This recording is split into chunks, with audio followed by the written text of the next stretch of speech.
telling you, it's true. I heard it from Otto's own lips. You go cook.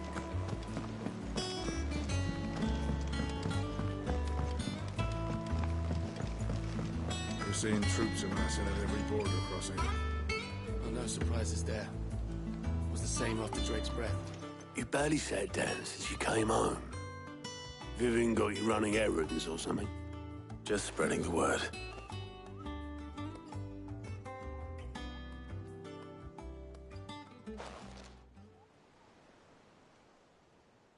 So, the Professor's got a soft side, has she? I'd never have guessed. No.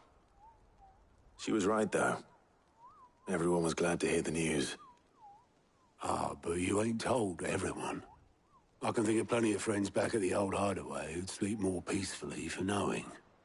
Not least of all Sid. You should tell him. You're right. I should. And I will. Well, when you do, be sure to take Mid with you. She's been going at it hammer and tongs down in that workshop of hers, trying to do her father proud. I can't remember the last time she visited the old sod's grave. Very well. I'll suggest it.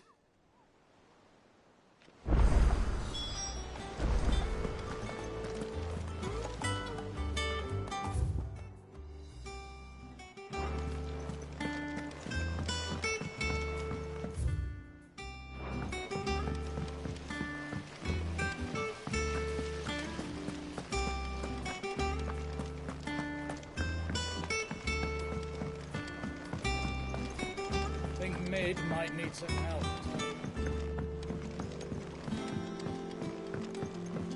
If I don't come up with something soon.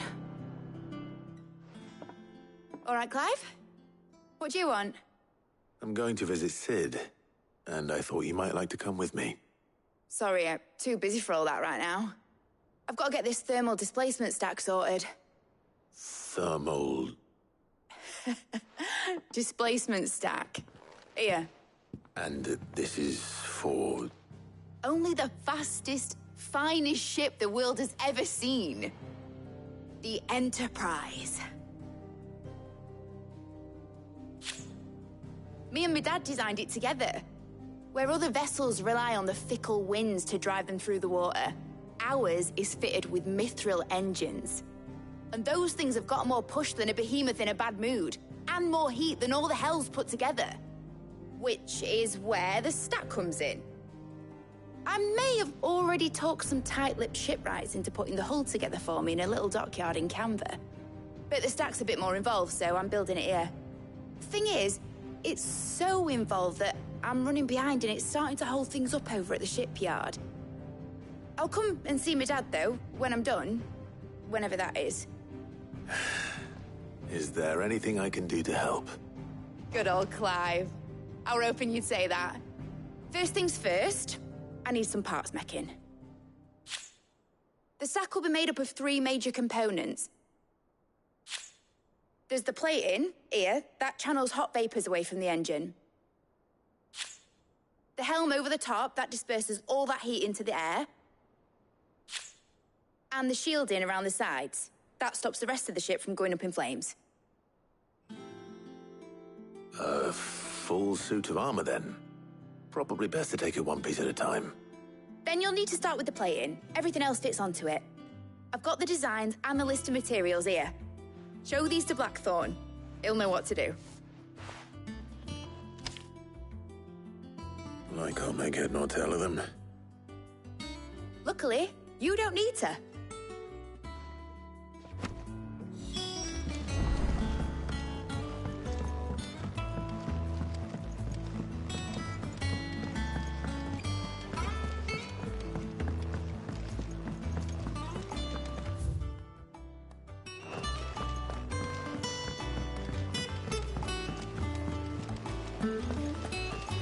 Editors started reading books that don't have any paper. Mid hasn't.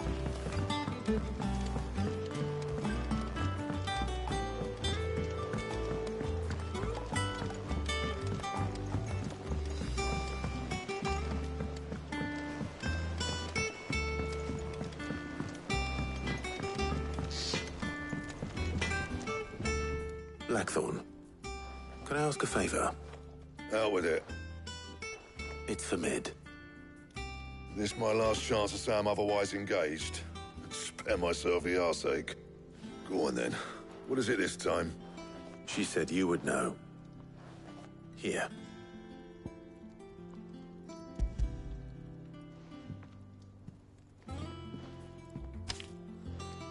Krieger's Tates.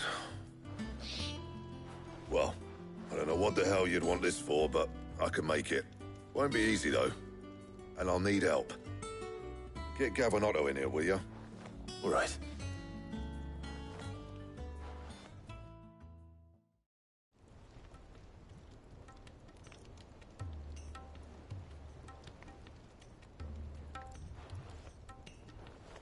So Mid's roped us all in here again, has she? Typical. Still, if that's what it takes to get her to visit Sid's grave, I'll do what I can. And, what is it we need to do, exactly? Take a look at this. It's this plating. The usual sword grade steel won't work. We need something that can get very hot, very fast, and still keep its shape. That means an alloy. Something that won't break or buckle at the temperatures she's talking about. Which is where you lot come in. I need materials, and I've got my work cut out already. You'll have to fetch them. Now, there's a special kind of sand I'm after that you can only find out in the Velcroy. Stardust, they call it. As for the rest of the stuff, my usual supply should have it in stock. It just needs buying and bringing back here. Well, we'll get it done quicker if we split up. One of us should probably give you an hand coat in the sand. And the other can go and get the rest from this supplier. Right then. Well, make your minds up who's going where, and we can get this over with.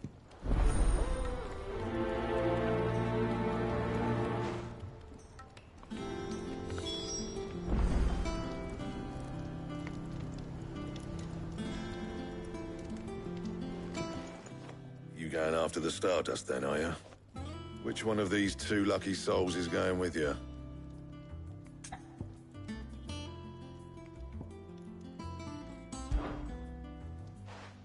Gav, you're with me. All right, then. So, where do we find this Stardust stuff? There's a river that runs through the southern reaches of the Velcroy. It's the black sand that washes up on its banks that you're after. Southern reaches of the Velcroy, eh? That's down past Dalamil. I'll go and scout the place out. See about hiring us a wagon to bring the stuff back to. All right. I'll meet you by the river. While you're off having a paddle, I'll pick up the rest of the stuff from Blackthorn's supplier. Take care. You two, eh? Don't go letting them fleece ya. Fleece me? I'd like to see him try. In your own time.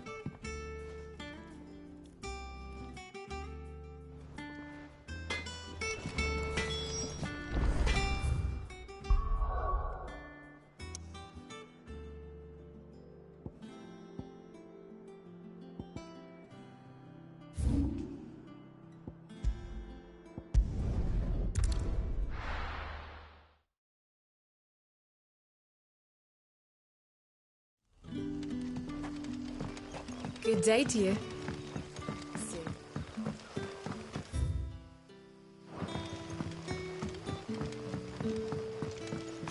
The crystals. Are we to dig a new cellar? Ah, Clive. Your timing is exquisite, as always. I have a concern which you may be able to assist me with. Go on. There are whisperings afoot of shadowy figures having been sighted outside the village. Rustlings in the undergrowth, suspicious noises. My people fear that they are being watched. It may be no more than a surfeit of nerves, understandable in the current climate, or it may be the prelude to something altogether more dangerous. Given what I hope you'll forgive me calling your nose for trouble, I wondered if you might investigate. Of course. Excellent. You might begin by speaking with the good citizens of Lostwing. Listen to their tales, and make what you will of them. All right. I will.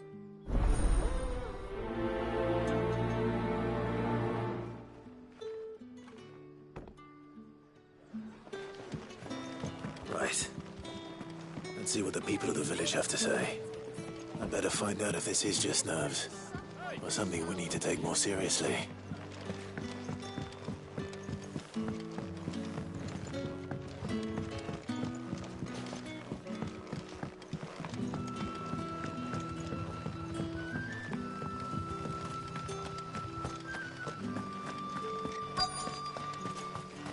Word is, the Black Shields took a hiding.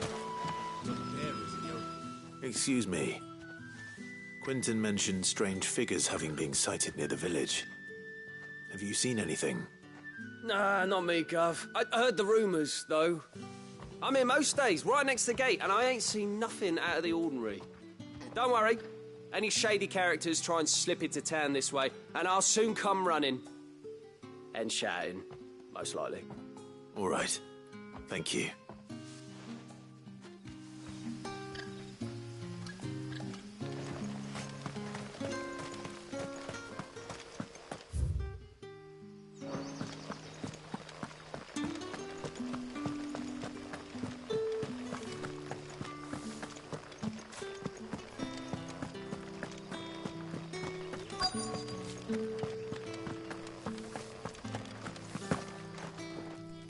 Do you have a moment?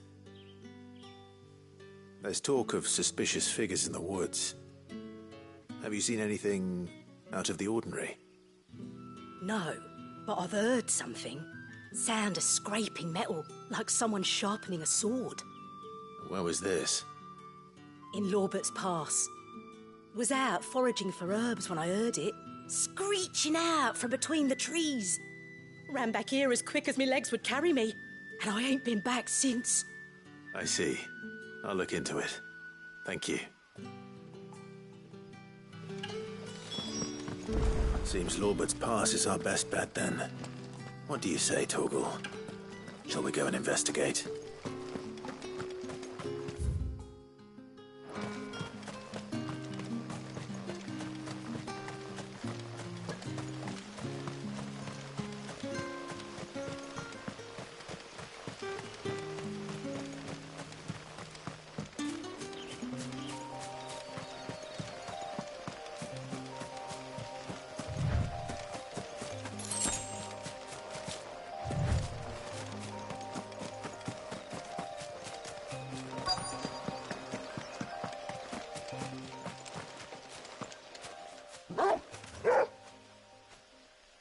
You there. Fuck! He's seen us. Get them before they escape! Black Shields. Here. What are you doing here?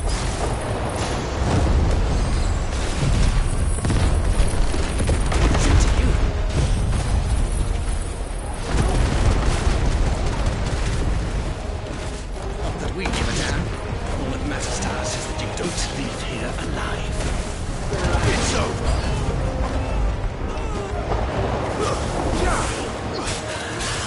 Stay down. Over here.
Why were they here?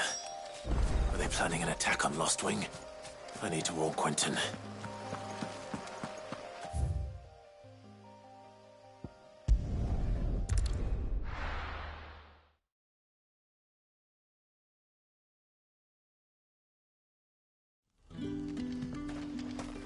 Good day to you.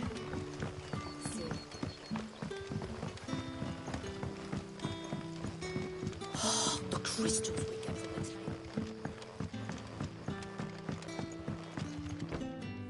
Clive, how goes the hunt for our sinister figures? I found some black shields hiding near Lorbert's Pass. They're gone now. Black shields. The Empress's former bloodhounds. Though they serve another master now. One who means to root out and destroy both me and those I care for. And it would appear the pack has finally caught the scent of its prey. Damn it all. I had hoped I would have more time than this. More time to prepare. But if we are cornered, we have no choice but to bite back. And bite back we shall. I'm sorry. You're going to need to explain. Who did the Black Shield serve now? And why would that person want you dead? Because I want him dead. Who?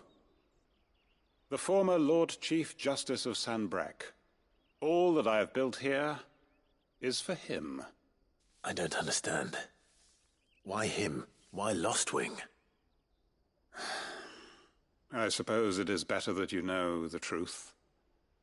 I was a member of the judiciary once. So sickened was I by the injustice of this world, I swore to fight it. And fight it I did, in my own small way. I saw more than a few corrupt officials condemned to the very cells into which they had thrown blameless innocents. Men to whom the law was but a scourge to turn against the powerless.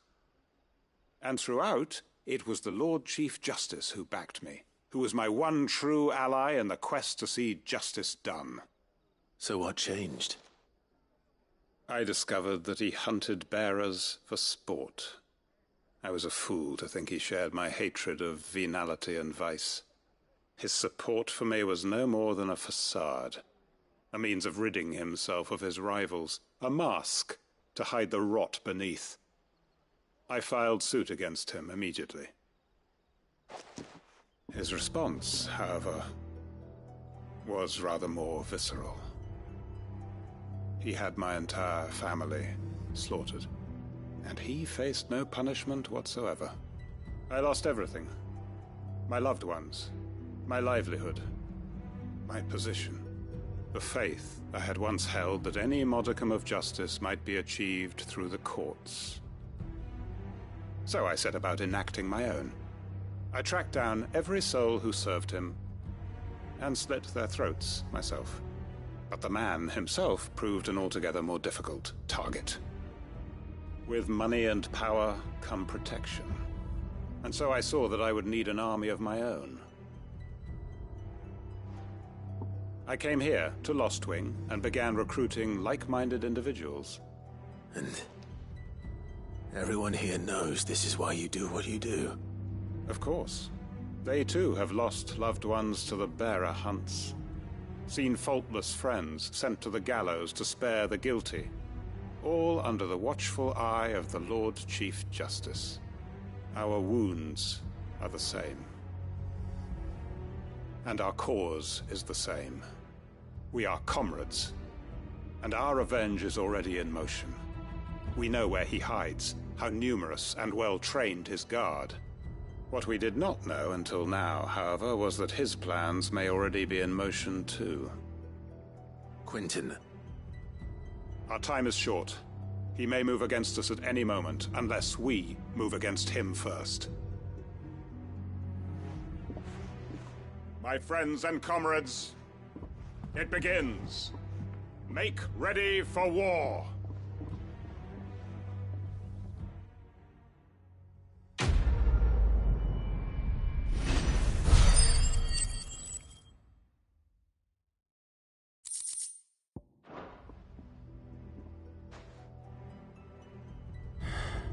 I'm not going to change his mind.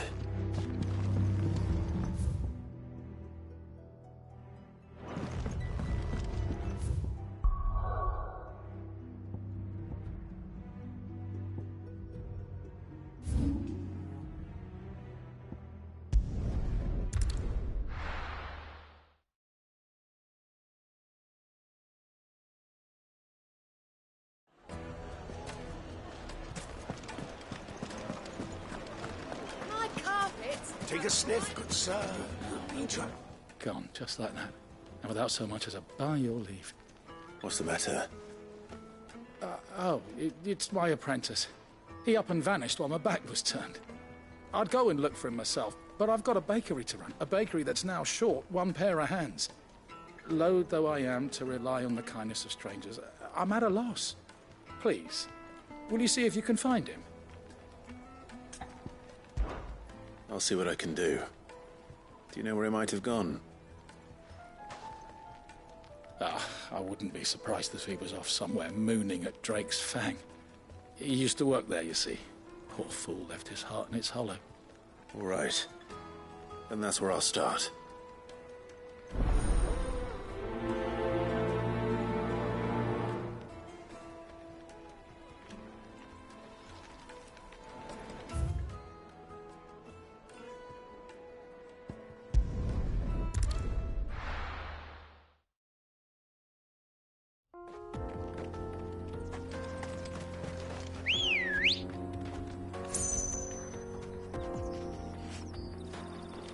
Good girl. Run like the wind.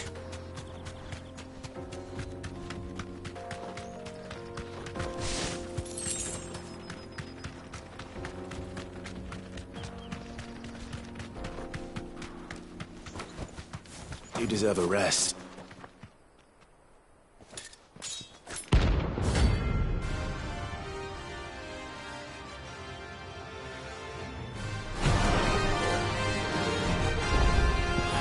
My blade yet hungers, and so do I. Come, feast on your flesh. Your feasting days are over.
Too slow.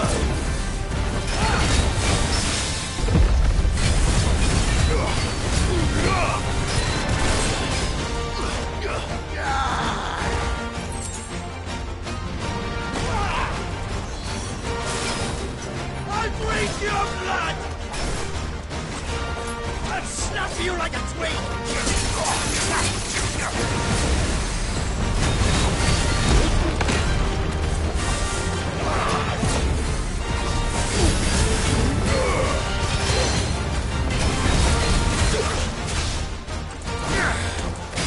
Over here! Stronghold kill!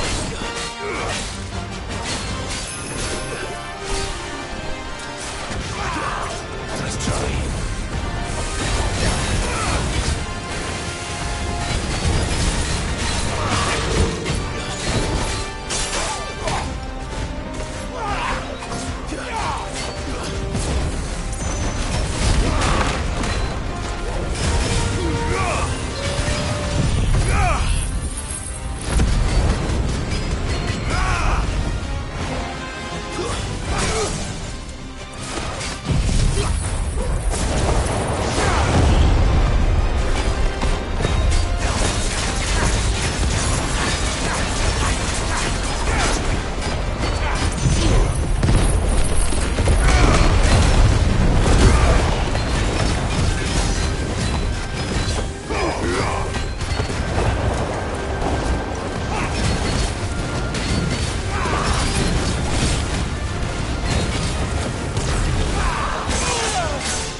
Those who kill for sport deserve no better.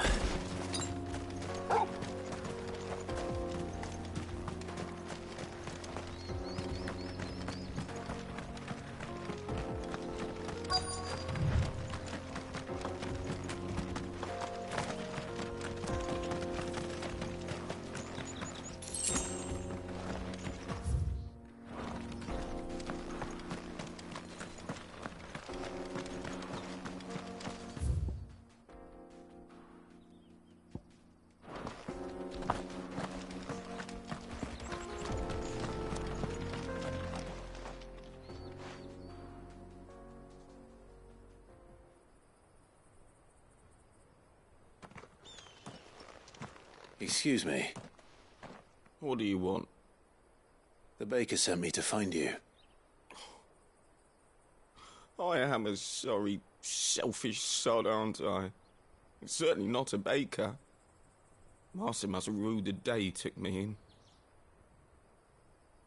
Time was the sight of the Fang used to calm my nerves. But now look at her. I take it you missed the Mother Crystal. I hated her, but she was all I knew. Worked her mines for years. And when she shattered, part of me shattered with her. I had to trade my pickaxe for a rolling pin, but I'm no good at baking. Every loaf I touch collapses.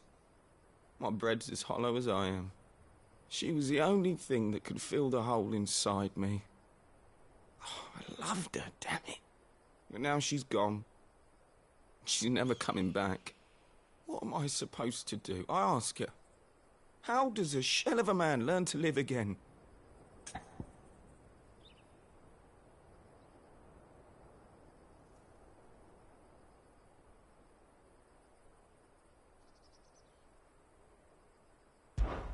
Perhaps you could express yourself in your work. If you miss the Fang, maybe you could recapture it somehow. Recapture it? I'm a baker, not a... You know, you might just be right. What a fool I've been! I have to get back to the bakery right away. Thank you. Thank you, my friend. You've opened my eyes. Wait.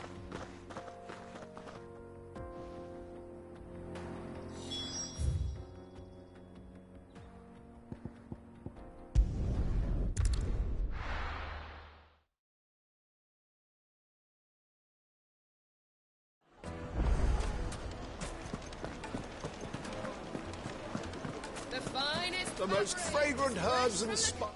Ah, there you are. The man who lit a fire under my wayward apprentice.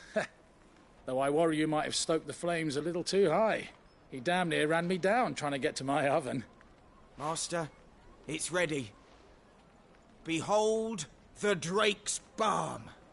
A truly unique creation. I dare say it is. Just look at it. A perfect likeness of the Fang herself. Her steeple peaks, her fulsome spurs, her inviting hollow. True, my loaves collapse more often than not, but what's the Fang without her crater? Why, no Fang at all. And look, inside. She's filled to bursting with a bounty of beautiful crystals. Salt crystals! Master, I have found my purpose. I must use my work here to preserve the memory of the Fang. Well, if it tastes half as unique as it looks, I'd certainly say you're onto something. Not only is my apprentice back, but he's finally pulling his weight. With any luck, I might even have a new delicacy on my hands. I don't know how you did it, but you have my thanks.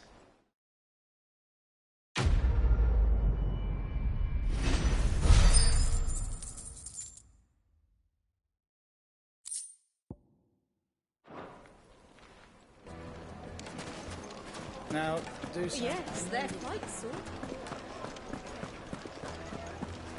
Master Lubo says Drake's fang has fallen.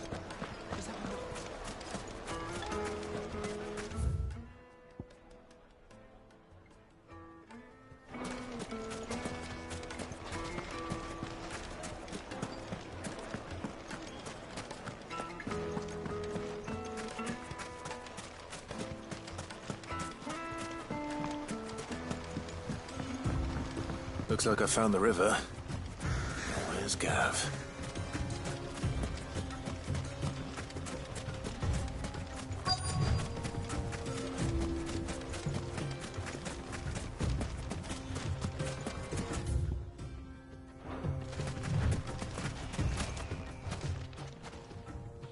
Sorry to keep you, Gav.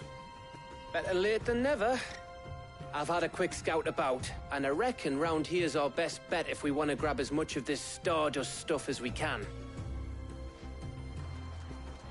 Don't know what Blackthorn's planning to do with it, though. I asked over in Dalamil, and they seem to think it was worthless. But if Stardust is what Blackthorn wants, Stardust is what he'll get. There's plenty of the stuff lying about, just begging to be bagged. Then let's get bagging, shall we? We shall. Race ya.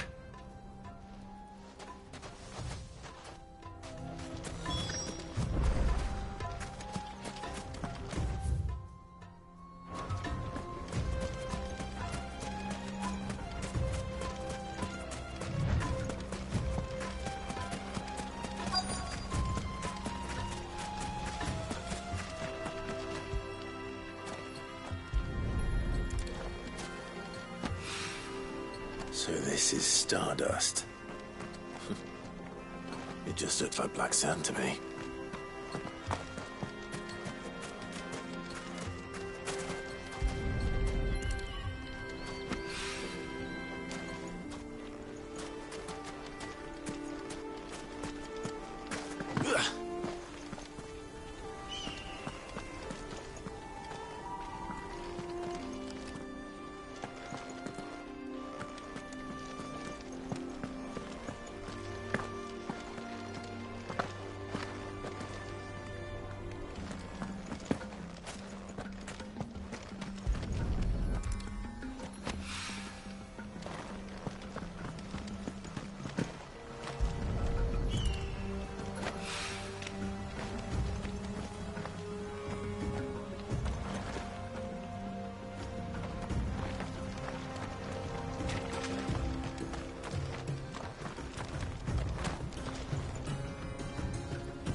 That should be enough for now. Let's see how Gav's getting on.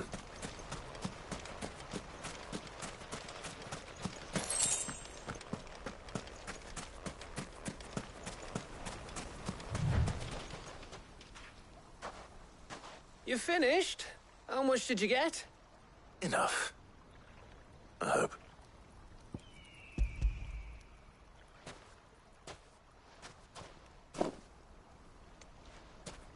Oh, you win. That might even be enough for old Blackthorn. Hey, before we go, do you mind if we have a chat?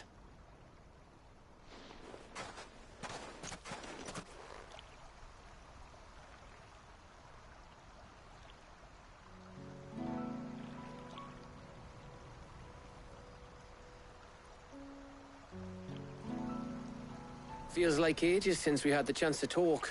You know, man to man like. It does, doesn't it? Back when you first took Sid's name, we were talking all the time. Working out what to do in that. There was a lot to work out. And there still is. Those shoulders of yours starting to feel the strain. Hardly ever see you around the hideaway nowadays. Always on some errand or other. You can take a day off, you know. Says the man who spends most of his time behind enemy lines. Only 'cause you keep sending me there. I know I can count on you, Gav. Likewise.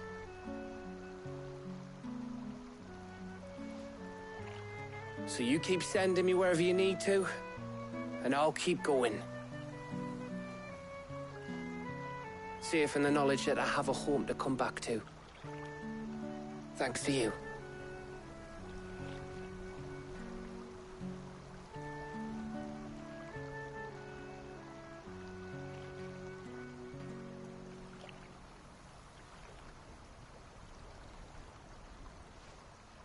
Right. That's enough soppy shite for one day. We'd better get this lot back to Blackthorn before he slings his hammer at someone. You go on ahead. And try to get some rest once you're there. Oh, I plan to. Believe you me. After Blackthorn gets what he needs, of course.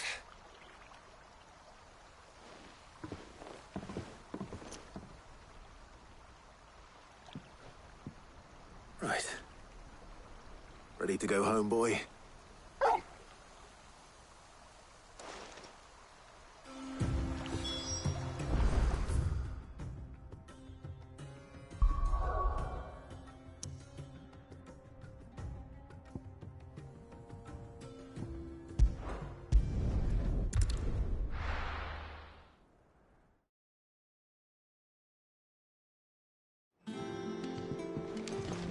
Let's hope this is all Blackthorn needs.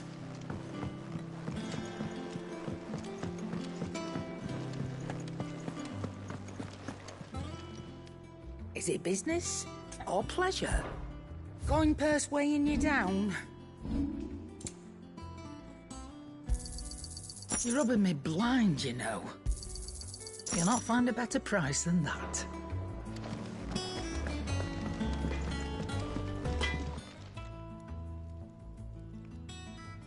Blackthorn, got everything you need? Yeah. Yeah, I do. Cheers for the Stardust. Should be enough to be getting on with. We should go out on maneuvers together more often. You'll beat sneaking around on your Todd all the time. I'll make a start on putting this thermal plating together then. It will take some time, mind. So if you've got other things to be getting on with, I could do without you breathing down my neck. Thank you, Blackthorn. I'll let Mid know construction's underway.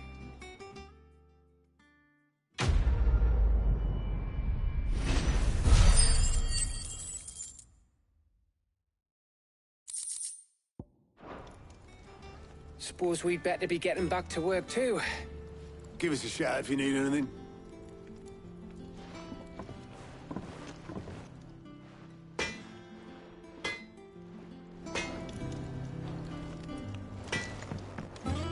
You cracked the crystal too? You're joking. It's no joke.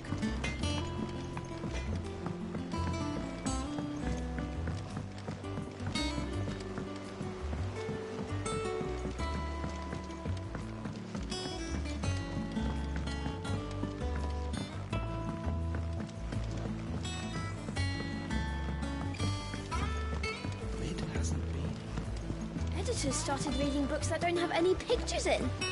Why would anyone want to do that?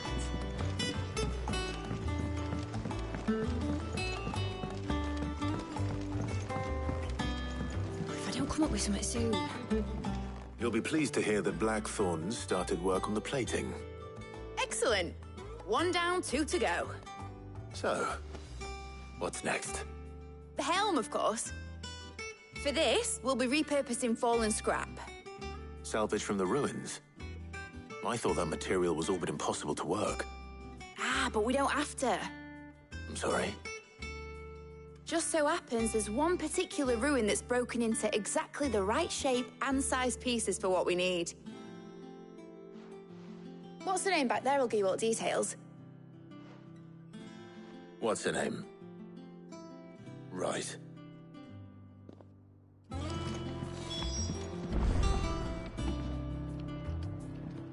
Oh, Sid, is this about the helm?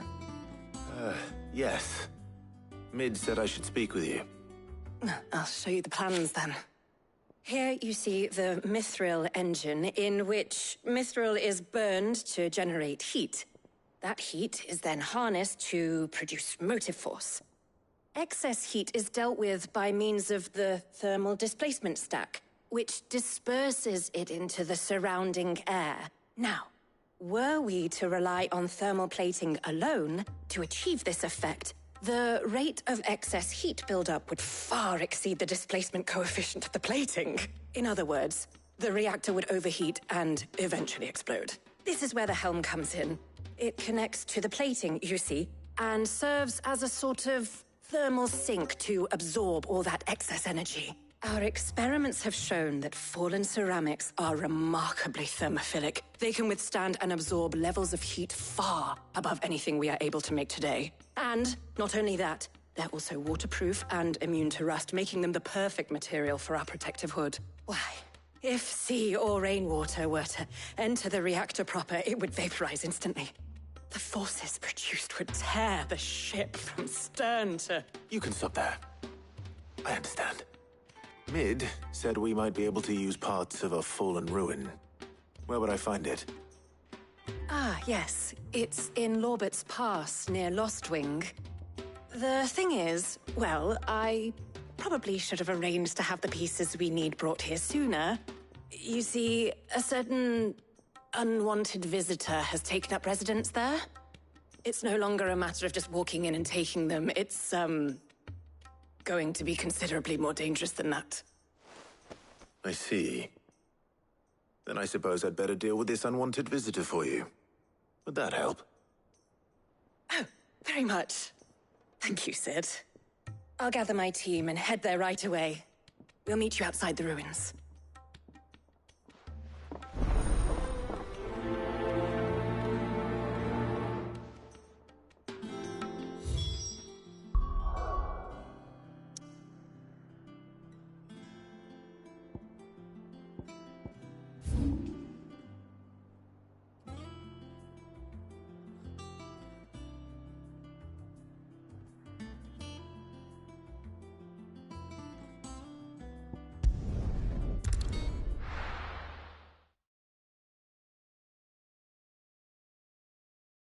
I'll be taking you all to a storehouse in the Bales.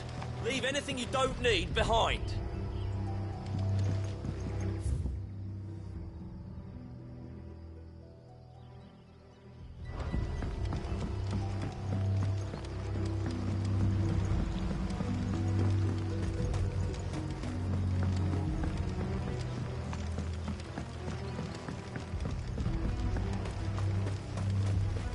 If you're ready, we leave at once.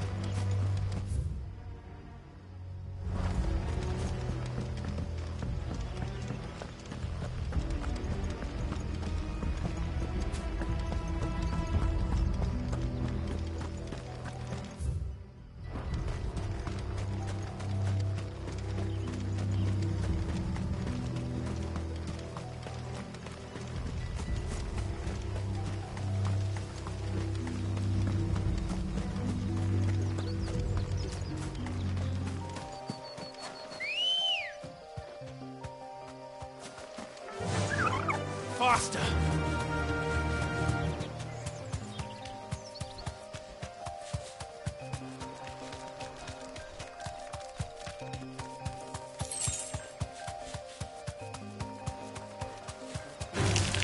Time to fight.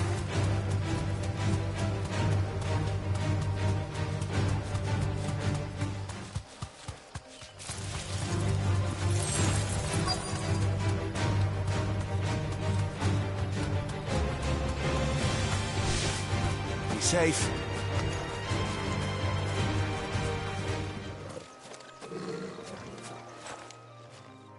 Oh, there you are, Sid. Thanks so much for coming. The, ruins are just over there, as is the creature I told you about, I'd imagine. Would you mind? Of course. I'll be right back.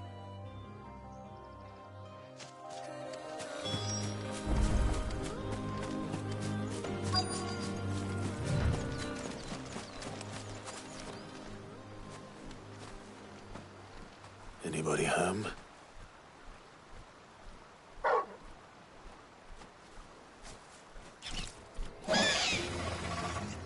This must be our unwanted visitor.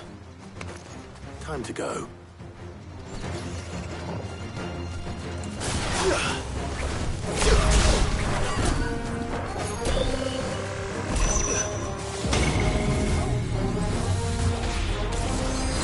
and flame!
The things I do for you, Mid.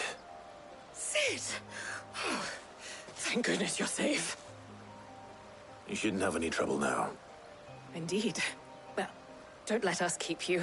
We'll, see that everything is transported safely back to the hideaway. All right. I'll let Mid know you're on your way.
We're seeing troops amassing at every corner. No surprises there. Welcome to the Patron's Whisper. Your benefactors are a generous lot. You earned this. All yours. All done?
Mid might need some help. If I don't come up with something soon. Mid. Helena has recovered the material for the helm. She'll be along shortly. Excellent. Another job well done. And just one remaining. Right. Right, the shielding. This one's a bit of a bugger. How so? The plating's enough to stop the engines going pop, but those things will still be spitting out enough fire to set the rest of the ship ablaze. Which is why you need proper shielding. A prism for the dragon's breath that's blazing away inside. I thought a triple thick layer of tempered steel might do it. Or more of the stuff that the Fallen use, but they'd both be too heavy. The helm and the plating are bulky enough as it is. Add any more weight and the whole ship would be at the bottom of the briny before we'd even started. I need something light. But I've racked my brains and I just can't think what would do it. Well, if I were in need of obscure knowledge, I know whose counsel I would seek. Harpocrates. Tomes? Yeah, well, I'd thought of that, obviously. I've got all the details written down here. Can you take this to him, see what he makes of it? Right away.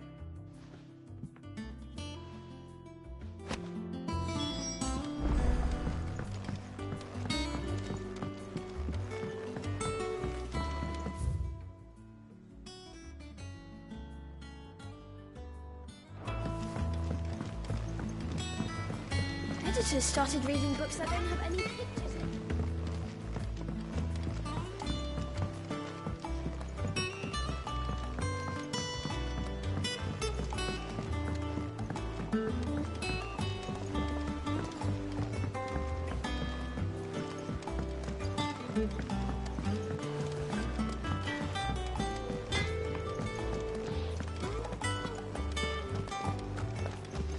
Thanks to Sid, the man.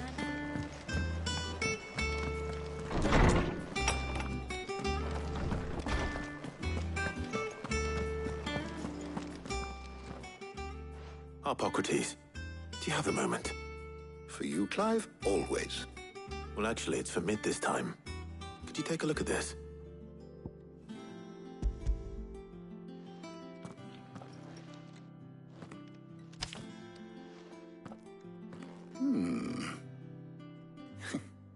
Shielding for a mithril engine? Whatever will that girl think of next?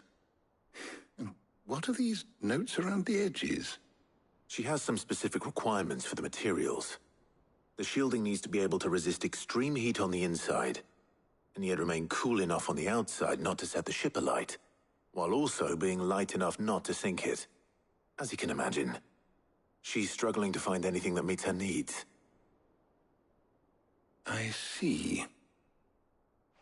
I wondered if you might know of a solution, or if you might be able to search the records for one. Perhaps it is not a different material she requires, but a different approach. What do you mean? Consider the lake we have made our home. Its blighted waters eat away far more quickly than fresh water or even brine, at timber and steel alike. And yet, we have made a home here from those very materials nonetheless. We have. But Bardolph must varnish every board twice over to keep it from rotting. And Obelus complains that without a constant supply of... pitch. I see. Early Gregorian histories speak of a preparation known as moondew. It is said to be able to resist even the most ferocious flames. Before the dragoons tamed the worms and wyverns of the realm, nobles would daub their castle walls with it in order to guard against dragonfire. So if we could recreate it... It might be applied to some material or other in order to provide the protection Mid requires. As to how best to apply it and to what material, perhaps Bardolph and Obelus might be of assistance. I shall speak to them and see what wisdom they might have to offer. If you would be so kind as to procure the necessary ingredients, I shall discuss the specifics of how it might be most effectively put to use with our two friends. The knowledge of the past may yet prove useful to we of the modern era. Thank you, Hippocrates. And since you're asking others to help you, perhaps I should too.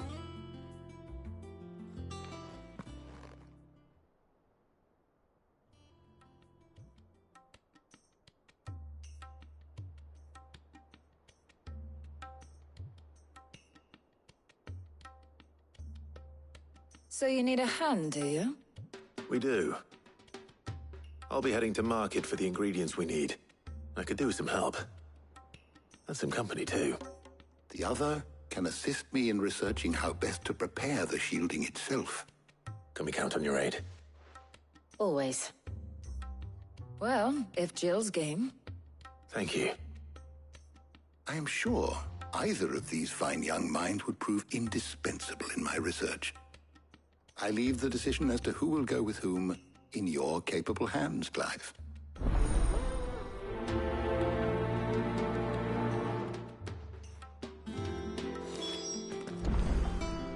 Shielding that guards against even the most ferocious flames. I could have done with some of that on Drustinus. So, Clive, have you made your decision? Who will accompany you on your little excursion? Very well. So then, what do we need to find? I have taken the liberty of preparing a list. Here. White chocobo eggs. Pepio nuts. Are you sure this list is right? Everything on here seems very edible. I would have thought the ingredients would be a little more exotic. Though these items may seem mundane, they have potent effects that are rarely exploited, effects for which they were once highly prized. So much so, in fact, that they were harvested almost to extinction, hence moondews having fallen from favor. Now, of course, they can be obtained with ease. You should be able to find everything you need at the market in Northreach. Is that so? I've been meaning to visit Northreach anyway. I'll set out now. Join me there when you're ready. I will. Until then. You two enjoy yourselves. You too, Talia.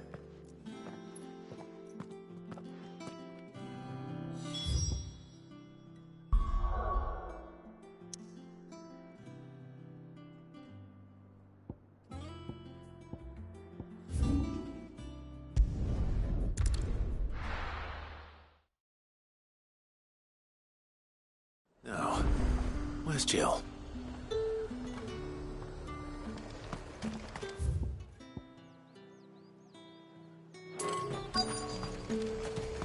Keep them pilchards nice and chilled. Pepio nuts? How goes the hunt for ingredients? I've only just started. I'm sure everything we need is somewhere amongst all these stalls, though. Why don't we split up and see? We'll take a couple of ingredients each. All right. What am I looking for? How about you look for the Pepio nuts and some garlic? I'll find the other things we need. We can meet by the gate when we're finished.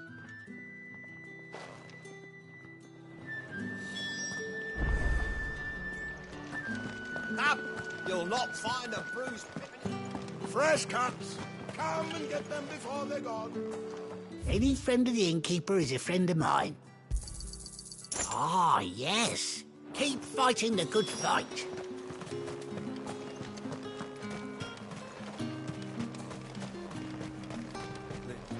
Buy, sell, or be gone. If that's what you want. That's everything. Let's see how Jill's getting on.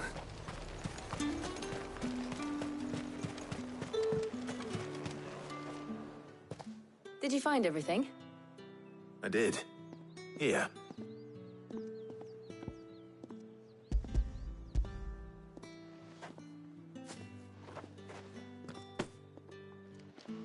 Garlic and pepio nuts.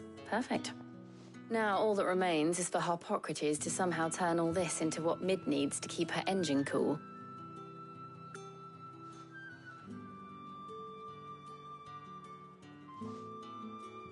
But before we head back, would you walk with me a while?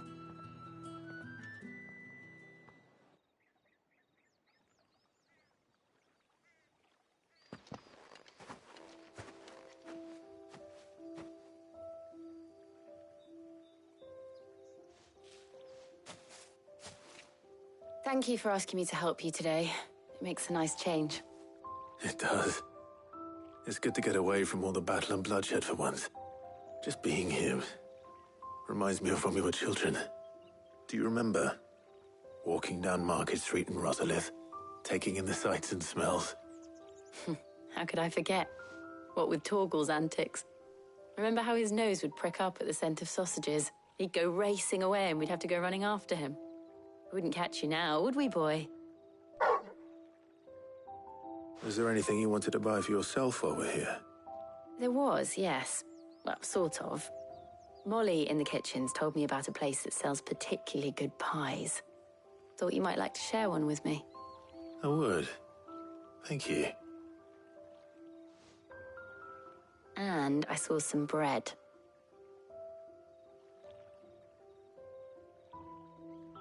Big white cobs like the baker back in Rosalith used to make. What do you think? I thought we might get some soup to dip it in. But then I tried a slice of the butcher's dry-cured ham and it was just... ah! You all right? Sorry. It's just... you're right. I really do feel like a child again being here with you.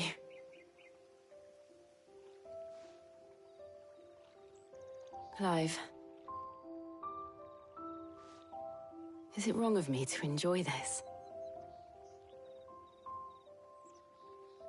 No, Jill.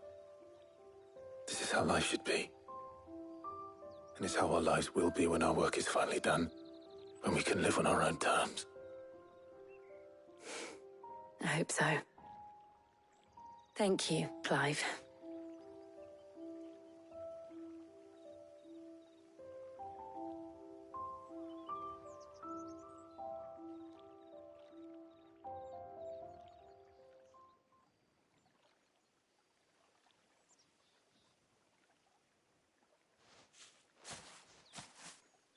Well, I suppose we better be getting back. I need to give these ingredients to Harpocrates and Talia. I'll see you at the hideaway. Take care. I will. You too.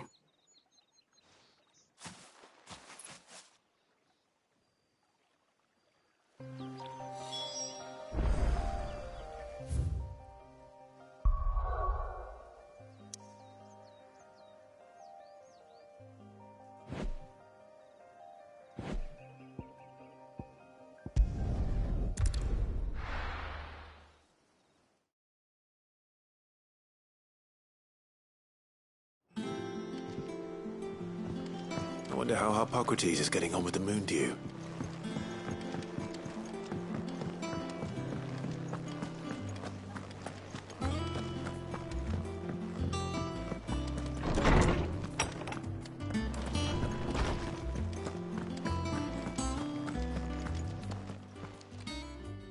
How's work on the shielding progressing, Harpocrates?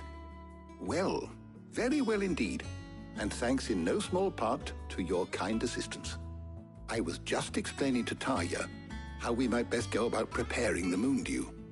And now that we have all the ingredients, we may begin. You can count on me. I've mixed more than a few mysterious concoctions in my time. I'm sure you have. What about the shielding itself? Work is underway, under the watchful eyes of Bardolph and Obolus. Apparently, it'll be ready soon. Thank you. All of you. Right then. Jill, would you join me in the infirmary? Many hands make light work and all that. Of course.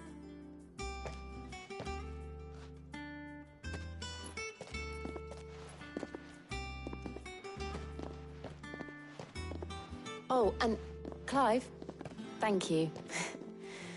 It was nice just being with you.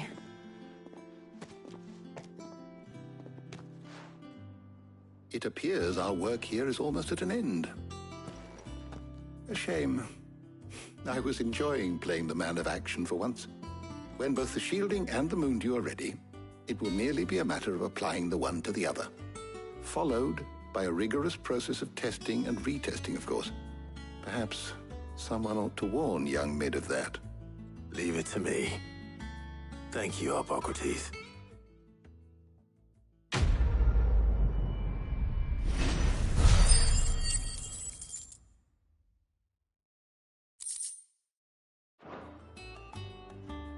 Well, I'd better go and give Mid the good news then.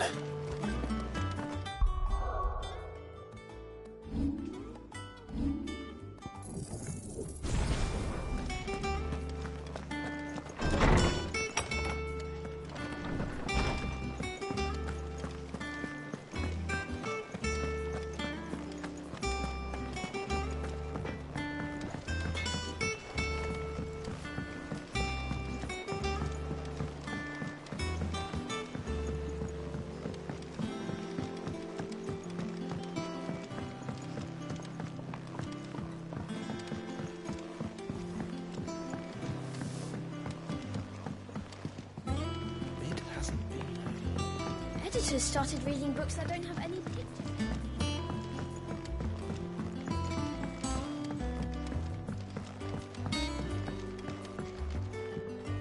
Sorry to keep you waiting, Mid. But you'll be pleased to know that work on the shielding is underway. You found something for it? In a manner of speaking, Hippocrates knew of a substance that's highly resistant to heat. A coating that should provide the protection you need. He's supervising the construction and testing of the shielding as we speak. Brilliant! I knew you wouldn't let me down. Don't thank me. I'm just the errand boy. Right then, better start working out how to bolt all these bits together. To the Black Hammer!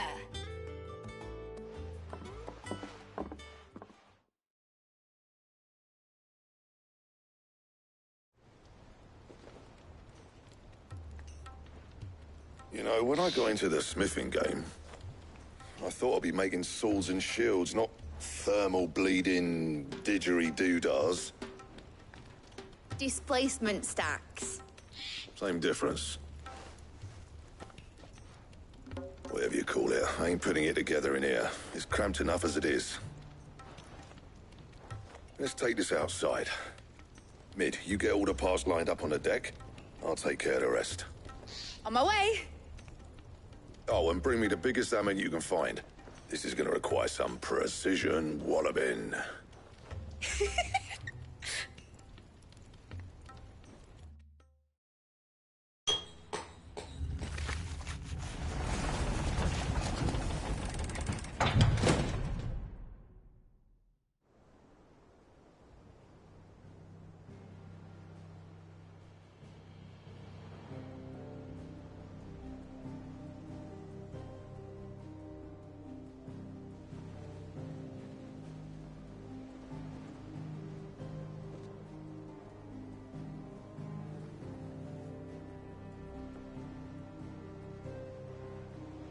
It's finished! It's finally finished!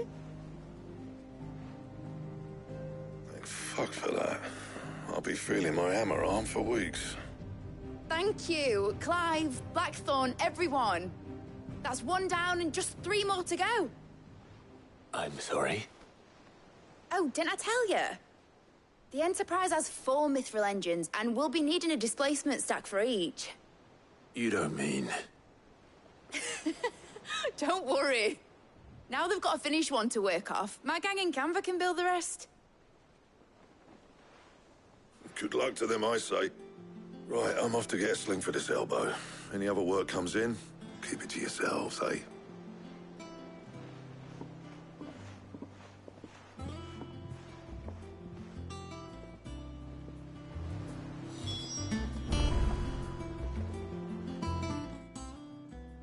What's the matter?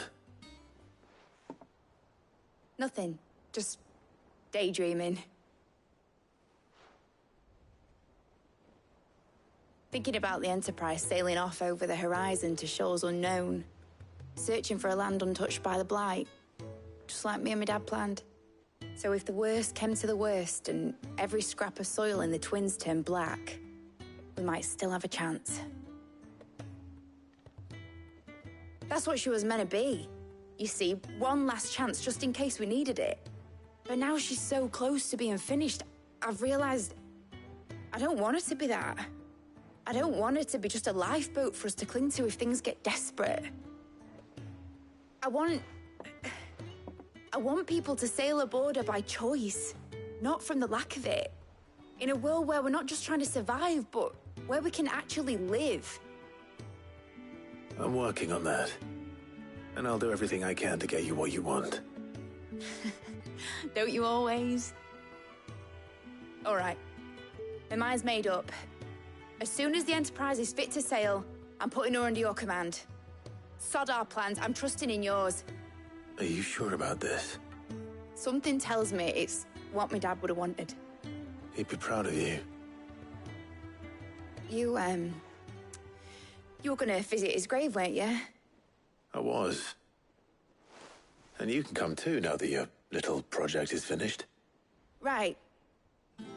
There's just one thing I need to finish up first. Won't be a mo. All right. I'll let Otto know you're coming. Meet us in the mess when you're ready. Aye, aye, Captain.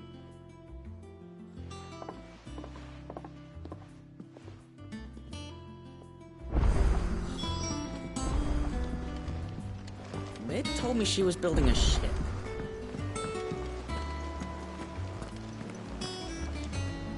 All right, Clive. Asterix. We'd finished sending half the hideaway traipsing across the Twins, has she? I swear, that girl'd do anything to put off visiting her old dad's grave. No excuses now, though, eh? Not quite.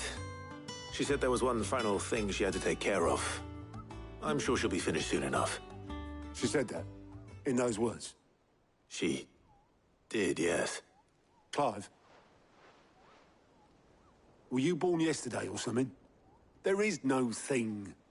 She'll probably be halfway to Canva by now. Mid. I might still be able to catch her.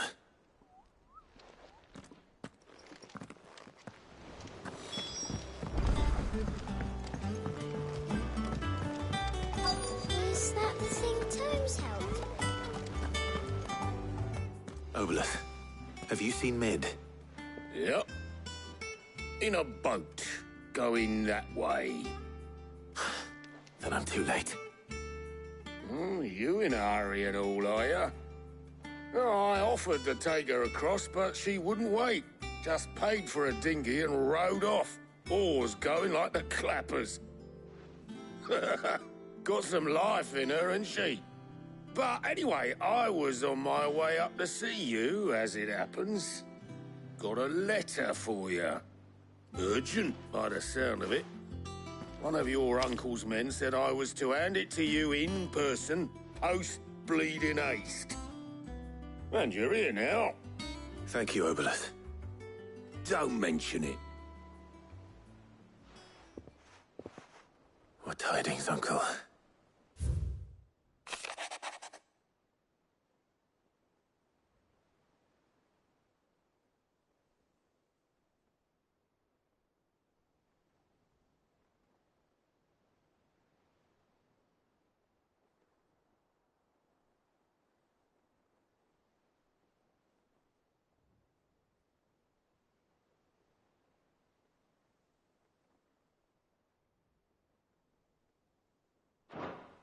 Trouble in Canva.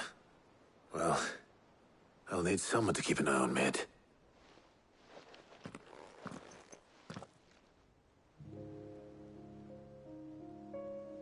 So what? Mid got us to do all the dirty work and then just sailed off into the sunset? It, seems that way. Well, nothing we can do about it now. But next time you plan on visiting Sid, you might want to tie her to something before you suggest it. Ah, don't be so hard on her. Gotta admit, the dirty work was kind of fun. Everyone pitching in, all that bollocks. Just like when we built this place. You're right. Anyway, we all set to head to the old hideaway. I could do with getting to Canva pretty sharpish. Wouldn't do to keep Lord Rosfield of the Seven High Houses waiting now, would it? Not after he asked for me personally. Gav will be leaving with me. Will you mind the place while we're gone? You can count on me. Just be sure to give Sid and the others my regards. All right. Oh, by the way, Jill will be joining us too. She's got some things to take care of, but she'll meet us there. I hope she's telling the truth at least.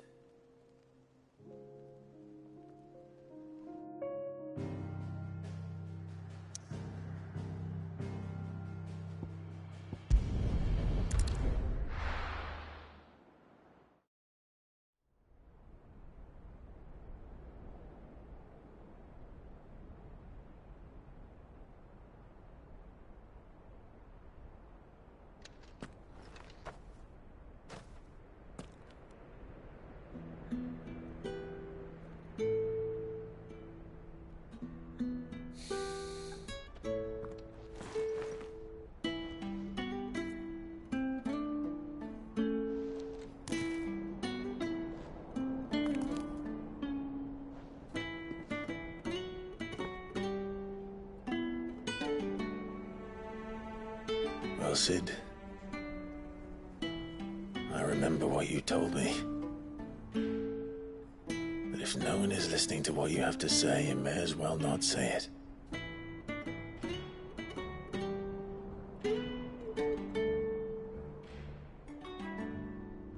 But I will say this, old friend. Hugo Kuka is gone. His shadow looms over us no longer. It's a pity the Phoenix can't be in two places at once. If he'd have been with us, maybe he could have done something for the lost. Not even the Phoenix can bring people back from the dead. Life has a beginning and an end. So we must live while we have the chance. Not as slaves to the crystals, but as free men. May we join you?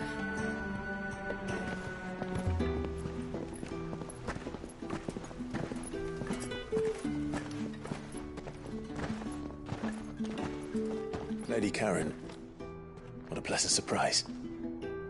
I thought I'd drop by and see how you were all doing before heading off to restock my supplies.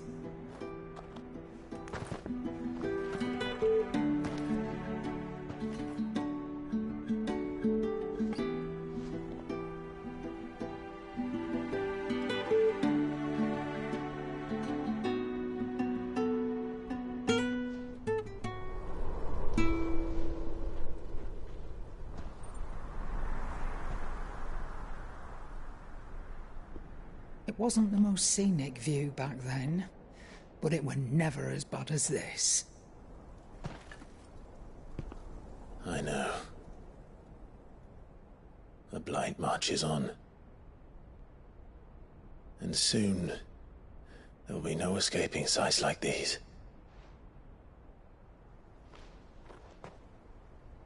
So our mission remains unchanged. We cannot stop until every Mother Crystal is gone, and their thirst for ether with them. The only one that remains in Storm is Drake's tail in the Crystalline Dominion. Our next target. We're going to Twinside. It's the capital of the Empire these days. I wouldn't like to think how tightly guarded they've got the place. Not that that'll stop you, but we do well to scout it out before you go charging in. We would indeed. If you're off to the Dominion, you can take this great lump with you. Goods. Oh, I am sorry. Have you forgotten you're the most wanted man in the Twins? I thought you might like to disguise yourselves as the attendants of a travelling trader, assuming you've no better ideas. You wanted to buy yourself some tools, didn't you? Well, now's your chance. You're letting me go with them? Oh, thanks, Nan. Stop that! You'll break me bones, you great galoot.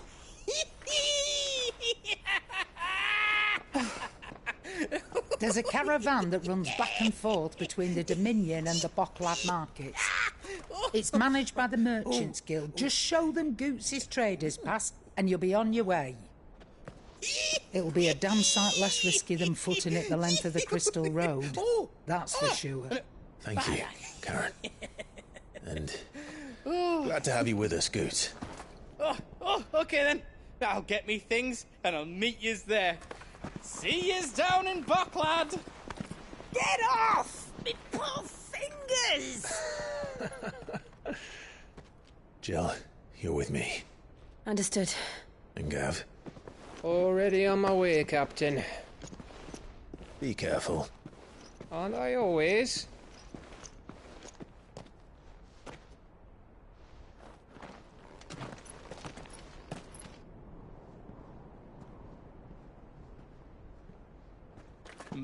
Do you see that, Sid?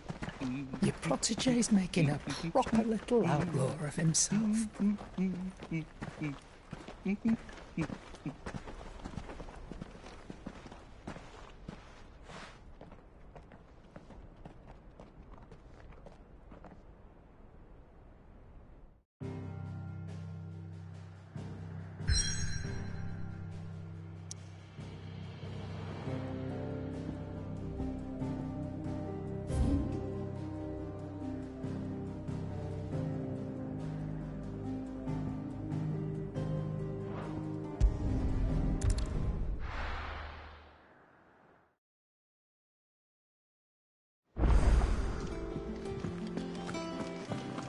We need to find a way into Drake's tail.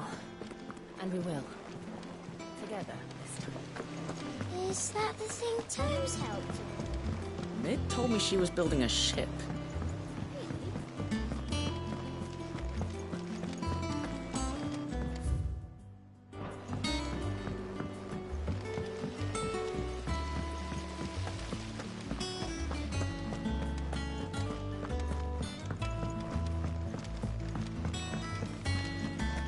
Mid might need some help tidying up that workshop.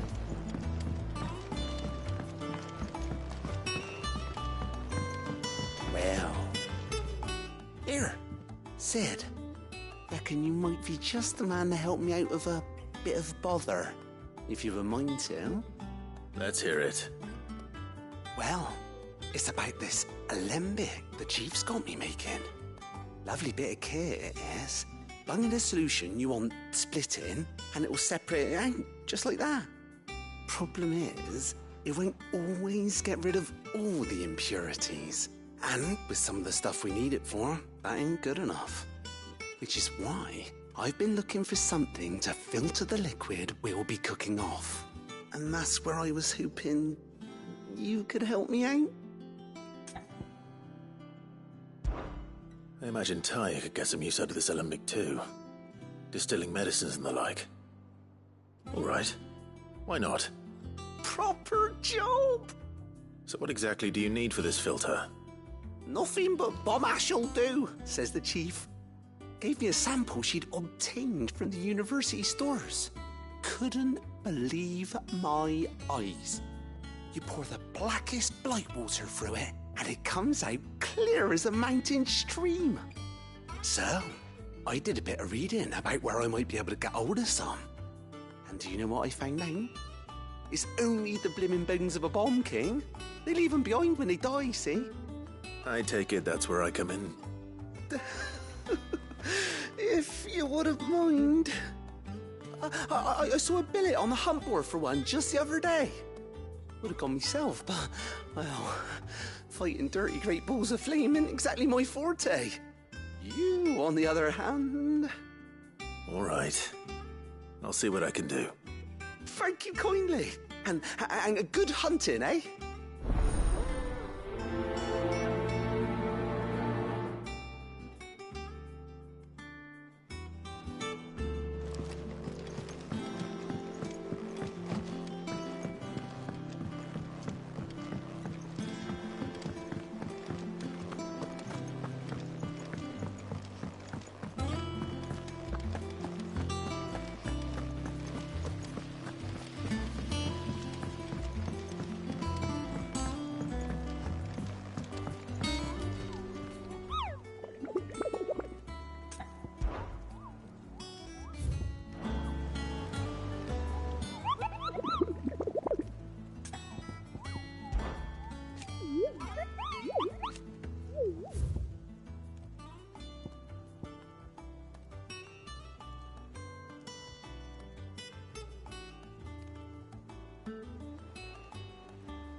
How are you feeling? Better. Thanks to Taya. I'm glad to hear it. And Torgal helped too. Didn't you, boy?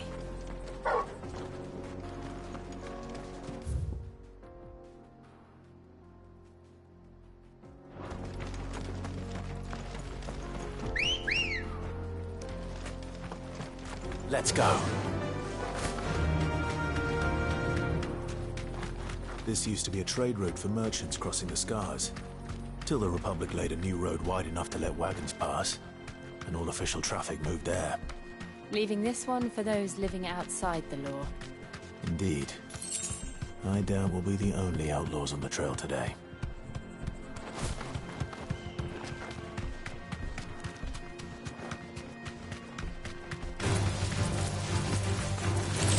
Thanks, Gal.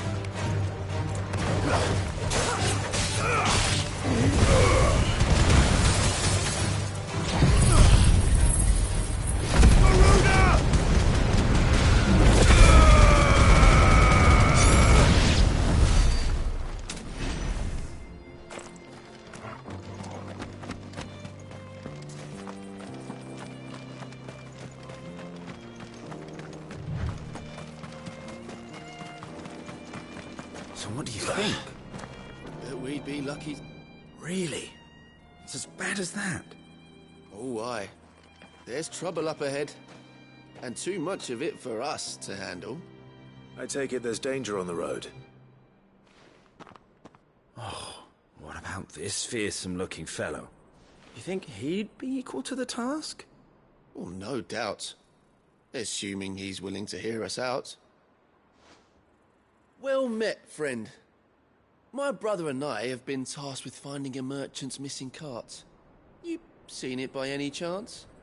How does a merchant misplace his cart? Oh, the man's a coward. When he thought goblins might come a-snarling, he ran, leaving his livelihood abandoned in the pass. He sent the two of us to fetch it, but it's gone. Now, I'm not much of a thinker, but I know the work of thieves when I see it. My brother's right on all accounts. And by my estimation, the bastards are lying in wait just down the road. We may have seen our share of action, true, but we've not got the skill in arms to boldly brave an ambush. You, however, have the look of a man who needn't fear a band of backwater ruffians. What do you say? Will you help us out? Chances are they'll come for you either way. But if you promise to lend us a hand, at least you'll pocket a reward for your troubles. Well, if I'm going to have to deal with them anyway. You've clearly got a fine head on those broad shoulders. We're lucky you came along. Now, hoping to make a heavy purse in Boklad, our merchant friend loaded his cart with as much as it would carry. Reckon he won't be forking over the rest of our fee if we don't find those goods. So, while you're seeing to those bandits, you keep your eyes open. All right. Just don't expect me to drag the cart out of there myself. No. You can leave the cart to us. You just put an end to those bandits and point us in the right direction. You do that, we'll take care of the rest.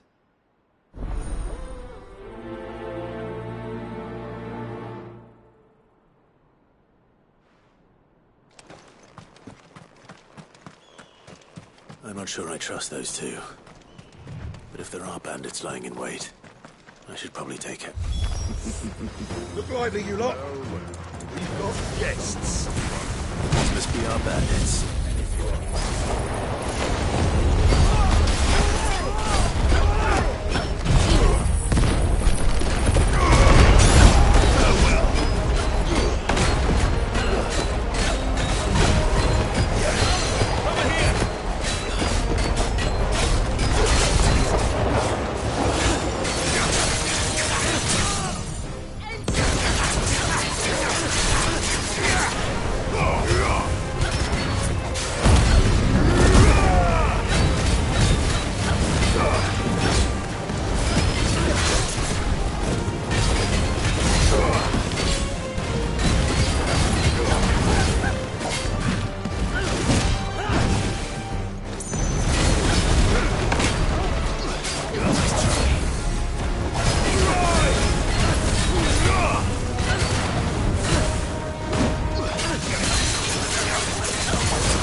That's them dealt with. Now, where's that cart?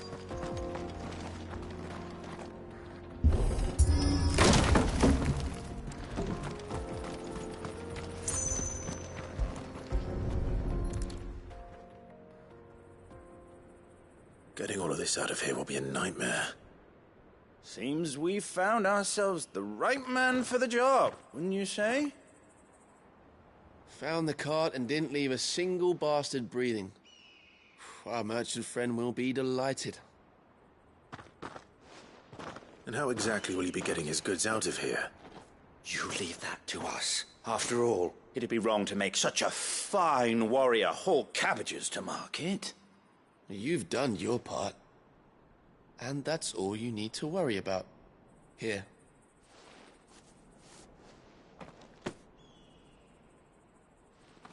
It's been a pleasure. Now piss off.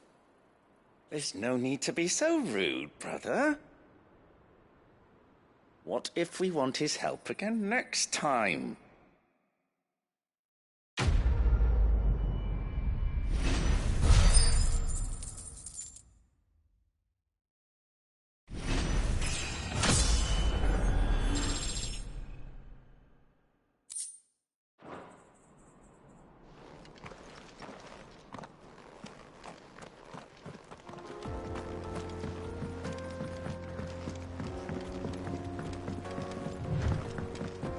I see the Dalmex lag behind Rosaria when it comes to bridge building. The fallen ruin should hold, at least. The path continues on the other side.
So this is Zemeckis.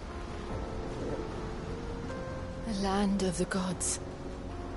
It's even more impressive than I imagined. I remember being captivated by the story as a child. Long, long ago, man was overcome by avarice and challenged the gods in a bid to win their power. The final battle took place here, at these falls. Or so the legend goes. If anyone ever manages to plumb those depths, perhaps we'll learn if there's any truth to the tale. That the gods emerged victorious and punished man for his defiance by visiting upon him 2 curses. Dominance and bearers. To tell the truth, I always thought it strange that the dominant and their icons were deemed a curse. Back home, the dominant inherited the throne. They were admired and exalted, not spurned. Whenever I got to that part of the story, I always assumed there must be something I'd misunderstood. You had a lot of storybooks, didn't you? In your room, I mean. When we were young. The old legends were always my favorites. Epic battles between gods and men. Father encouraged me to read as much as I could. He thought it good for my education. You really were a boy like any other, weren't you?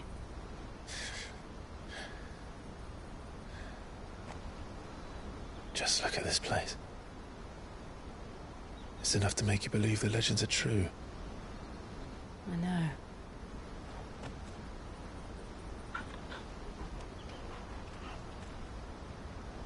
We're not far from Boklad.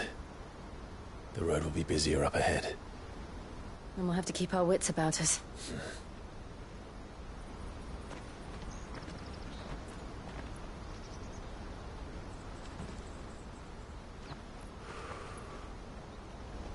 Clive? Something wrong? Nothing. It's nothing.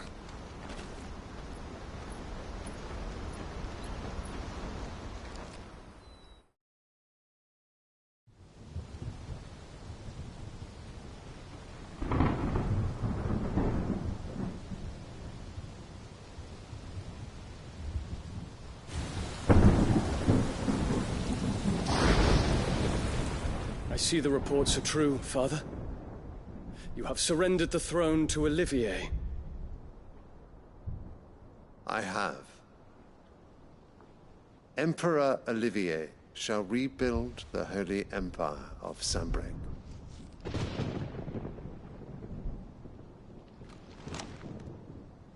How is he to rule an empire? He is but a boy.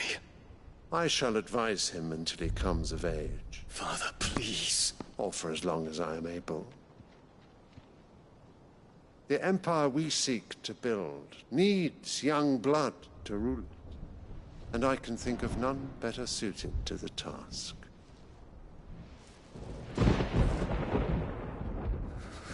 There is other news, Dion. Hugo Kupka is dead, and Drake's Fang destroyed. The pillars of the Republic have fallen. Ere long, the Imperial banner shall fly over every city in Storm. And then, Valisthea. All shall bow before their Emperor. Father, these are the words of a tyrant. They are the words of a god. The Emperor whom I gladly serve. Great Greeker, made flesh.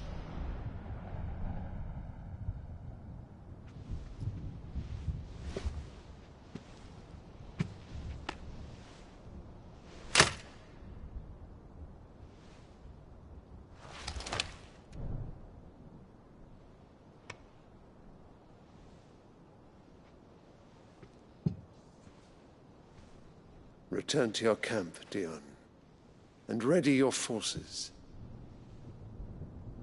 It is time to show the world the true power of Sanbreque.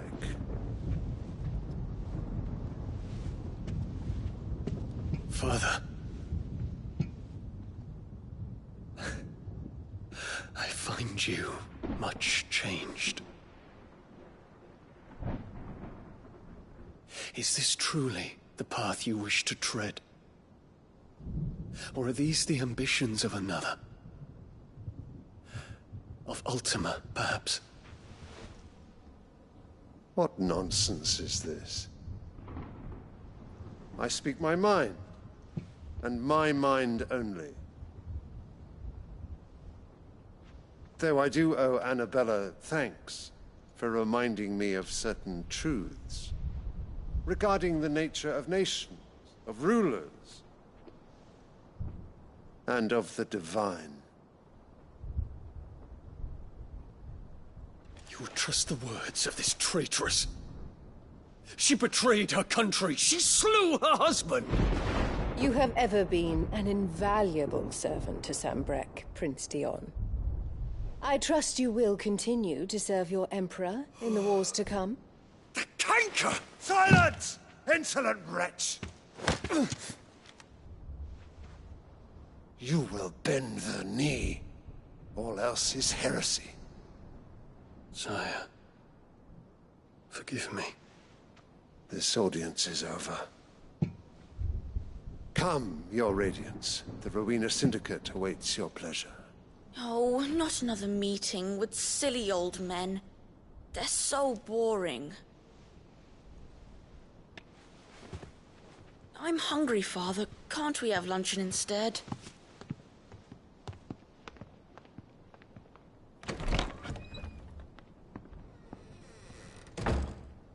Does it pain you that you will not inherit your father's throne? I have suffered worse.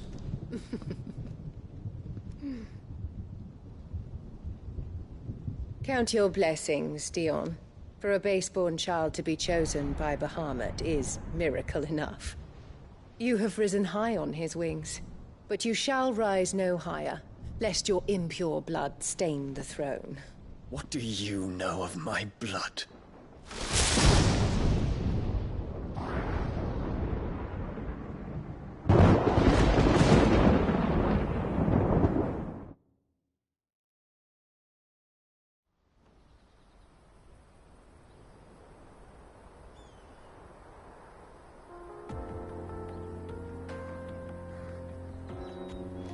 The Boklab markets are to the north.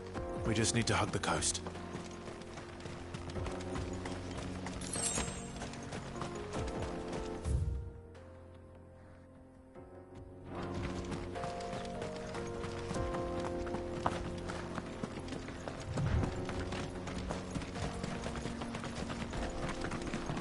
Infiltrating the Dominion won't be easy with the Imperials on high alert. No. His Radiance has lost one capital already. We can be sure Sylvester will do everything in his power to hold on to Twinside. His troops are well-trained and increasingly battle-hardened.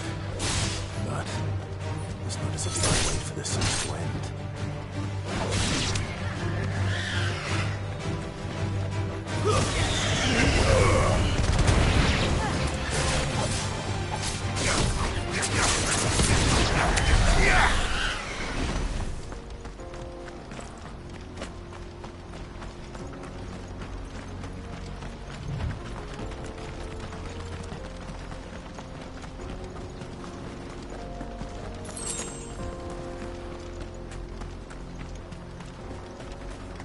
More refugees. And they're all making for the crystalline Dominion. Because they don't know how to live without the crystal's blessing. Company.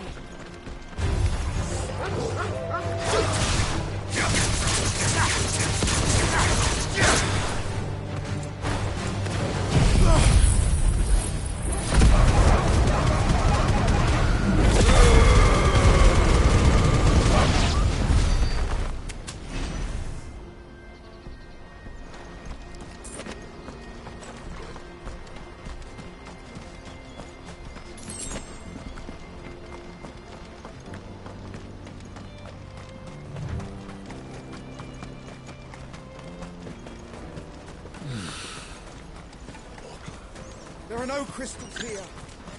This is where we're supposed to meet Goots, isn't it? That's right. He said he'd wait for us here after replenishing his supplies. I dare say he'll have finished by now.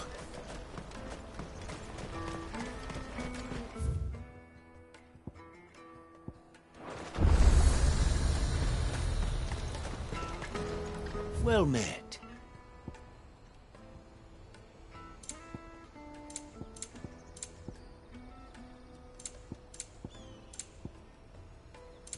Farewell.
Slavers don't even...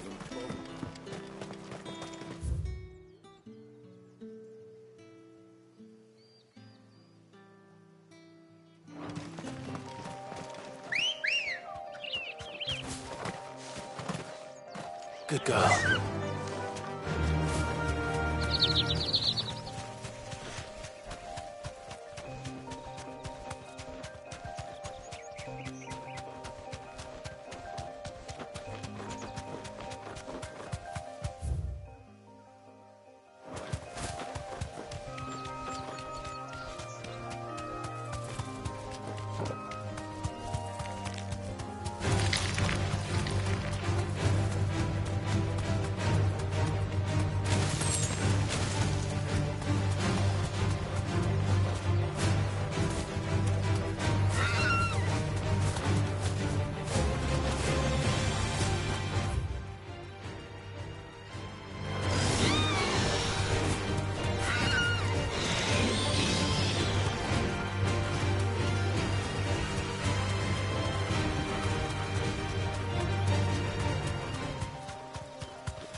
That'll do, girl.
Here. Greetings, Your Majesty.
Your reign is over.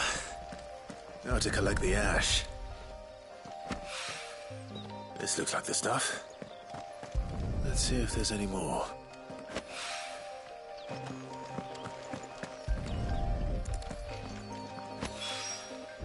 That should do it. If the wine needs...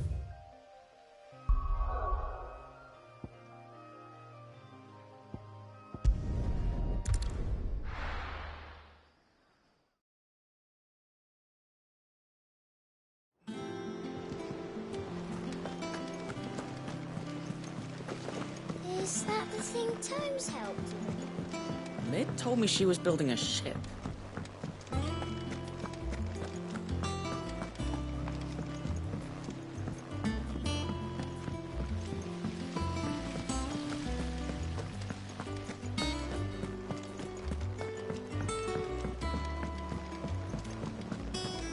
Think Mid might need some help.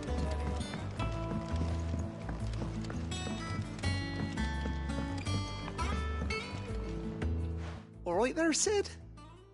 How's that hunt for the bomb ash going? I have it here.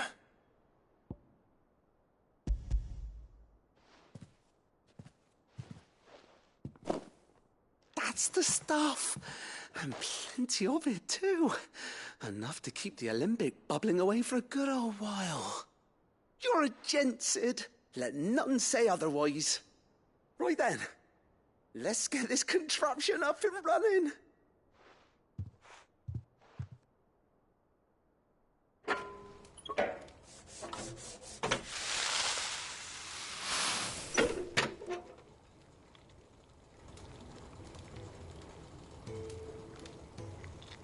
There we have it. The Telemon Alembic. And it works just like the chief said it would. Very impressive. Says the man who cut down a burning boulder. Speaking of which, I still haven't returned the favor. There's no need. The good it will do for the hideaway is reward enough. Don't be silly. Why don't you let me take a look at that bag of yours? The one you keep your potions in. Reckon I could work some magic on that. What kind of magic? Well, we happen to have isolated a substance in our test run of the Alembic that I reckon will make even the toughest leather supple as anything. Thought we might use it to breathe new life into old boots and the like. Save the hideaway a few gil. But I reckon if we slap a bit on your bag, it'll loosen it up enough for you to squeeze in a bottle or two more. Well, it can't hurt to try, I suppose. That's the spirit. Leave it with me. I'll only be a mo.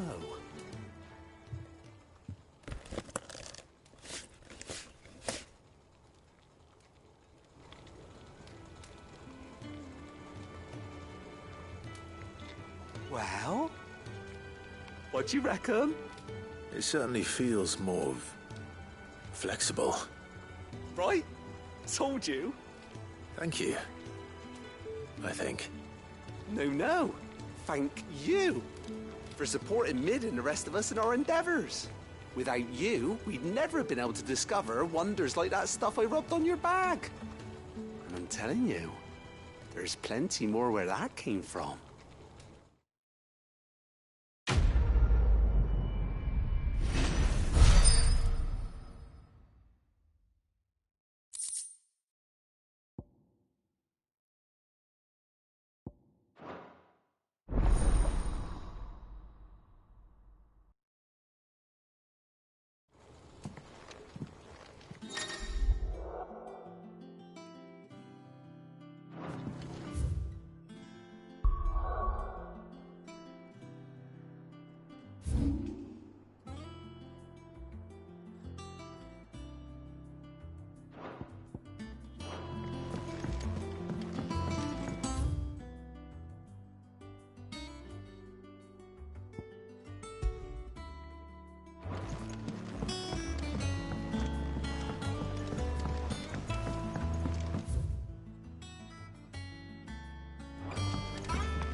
I went up to give some greens to the chocobo, and do you know what it did? It only went a bloody bit.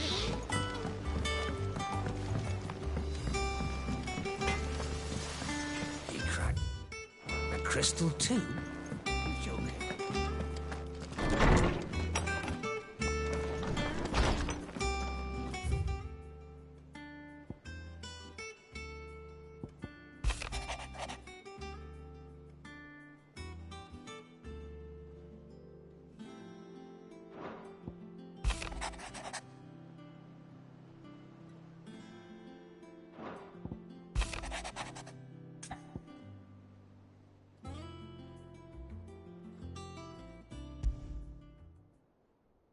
Trouble with the ledgers.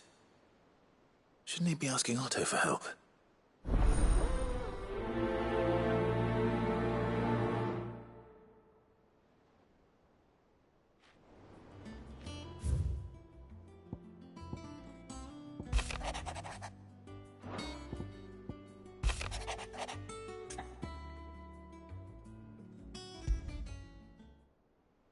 What could be wrong with Torgor? He seemed well enough when I last saw him.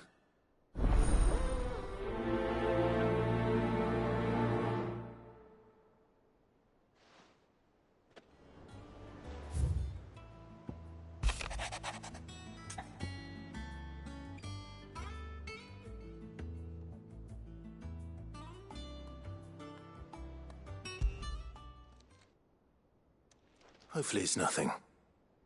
But I should speak to Blackthorn just in case.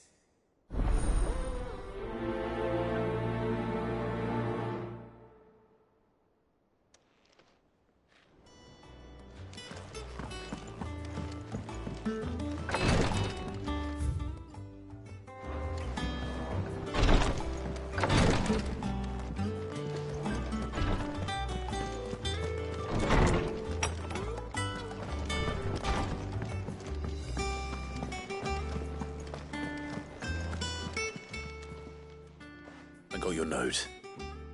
You think something's wrong with Torgor? So you can read. Congratulations. But I didn't say I were wrong with him. I said something weren't right. He's not been eating me treats. He used to love cracking the bones from Molly's boiled brown, but now he won't so much as look at them. Didn't like him. Which is why I'm of a mind that his mind's on something else. You've not been working him too hard, have you? No harder than usual. Is that it, boy? Do you need a rest? What was it he said he was? A frost wolf? That's what the lawsman seems to think. Then maybe this all has something to do with whatever it is that's woken inside him. I suppose things have been different since Rosalith. Perhaps Hippocrates knows something. Instead of everything, you mean? Perhaps.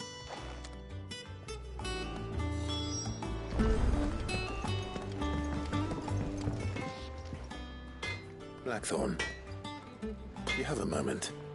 Not really, no. This won't take long. I just wanted to ask how you're getting on. August was worried about you, that you might still be doubting your craft, even after learning the trick of that cuirass. Is there something else weighing on your mind? Perhaps sharing your thoughts might help. That bastard's like a dog with a bone. Still, he's got a keen eye, I'll give him that. He's just, well, Karen showed me something. Something I've never seen before. And that was? A sword. An odd-looking thing with a single-edged blade. The metal itself wasn't anything to write home about, but fuck me, the edge on it. You could slice a man clean in two with a weapon like that, and he'd be halfway home before he even realised he'd been cut. So that's what's troubling you? Nah. Not troubling me exactly. More distracting. Can't stop thinking, how do you get an edge that sharp? It's driving me mad. And if you knew how to do it, we could arm the curse breakers with even better blades. That's about the size of it, yeah. I'll see what I can find out. Sharper swords are always welcome. And we can't have our master blacksmith being distracted. You're a soft touch, you know that. But I can't say I'm not grateful for it. Good luck, eh? Thank you. Let's see what Karen knows about this sword. He cracked the crystal too? You're joking. It's no joke. Look, Drake's fang is gone.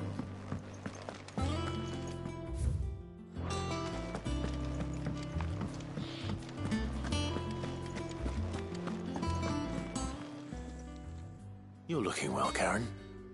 What you want? Out with it. I want to know about the sword you showed Blackthorn. Single-edged and extremely sharp. Running around after him again, are you? I suppose I am, yes. But I need to help him find out how to work an edge like that. It's driving him to distraction.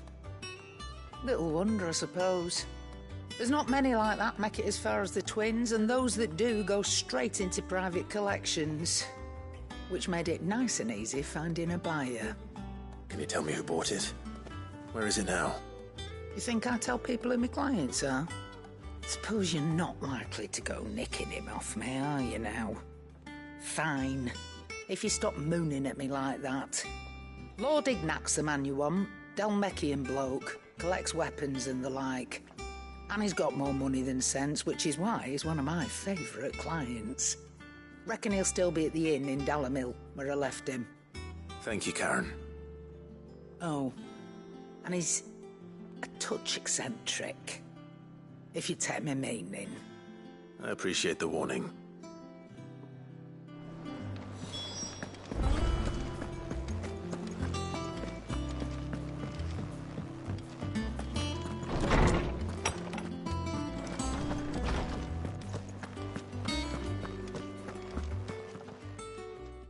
Lawsman, I need to ask you about Torgal. Something's not right with him. He isn't ill, is he? I don't think so. But according to Lady Karen, he seems to have lost his appetite, which is certainly a new development. She says he's hardly been touching his bones of late, and she believes it may have something to do with what happened at Rosalith Castle. I rather think she might be right, though not about his appetite. All canids are instinctively inclined to crack open bones for the rich marrow that resides within, and I see no reason why a frost wolf should be any different. Accordingly, I suspect it is not a lack of appetite that afflicts Torgal, but a surfeit of it. If we assume that his newfound magics require additional nourishment to sustain, it may well be that the bones Lady Karen is accustomed to providing are no longer sufficient. Frost wolves, after all, habitually prey upon far larger animals, whose bones may yield altogether different nutrients. As to where one might find a suitable substitute, some antelopes that graze the meadows of eastern Rosaria have been known to grow to a size more than double that of their lesser cousins. I don't recall ever seeing any that large. And little wonder.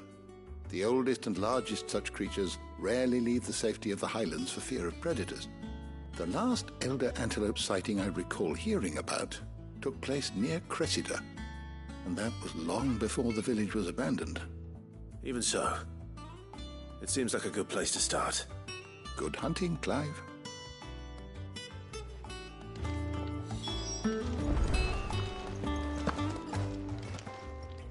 How good it is to see you, Clive.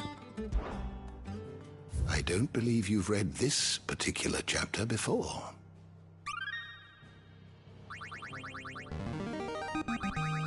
I have quite the find for you today.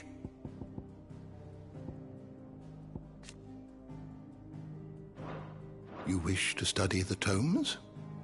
You are always welcome, Clive.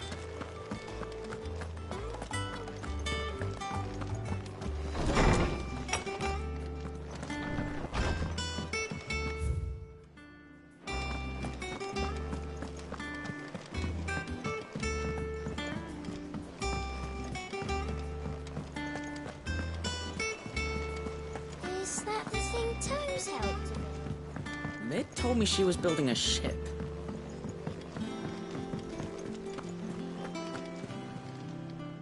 Clive, did you get my letter?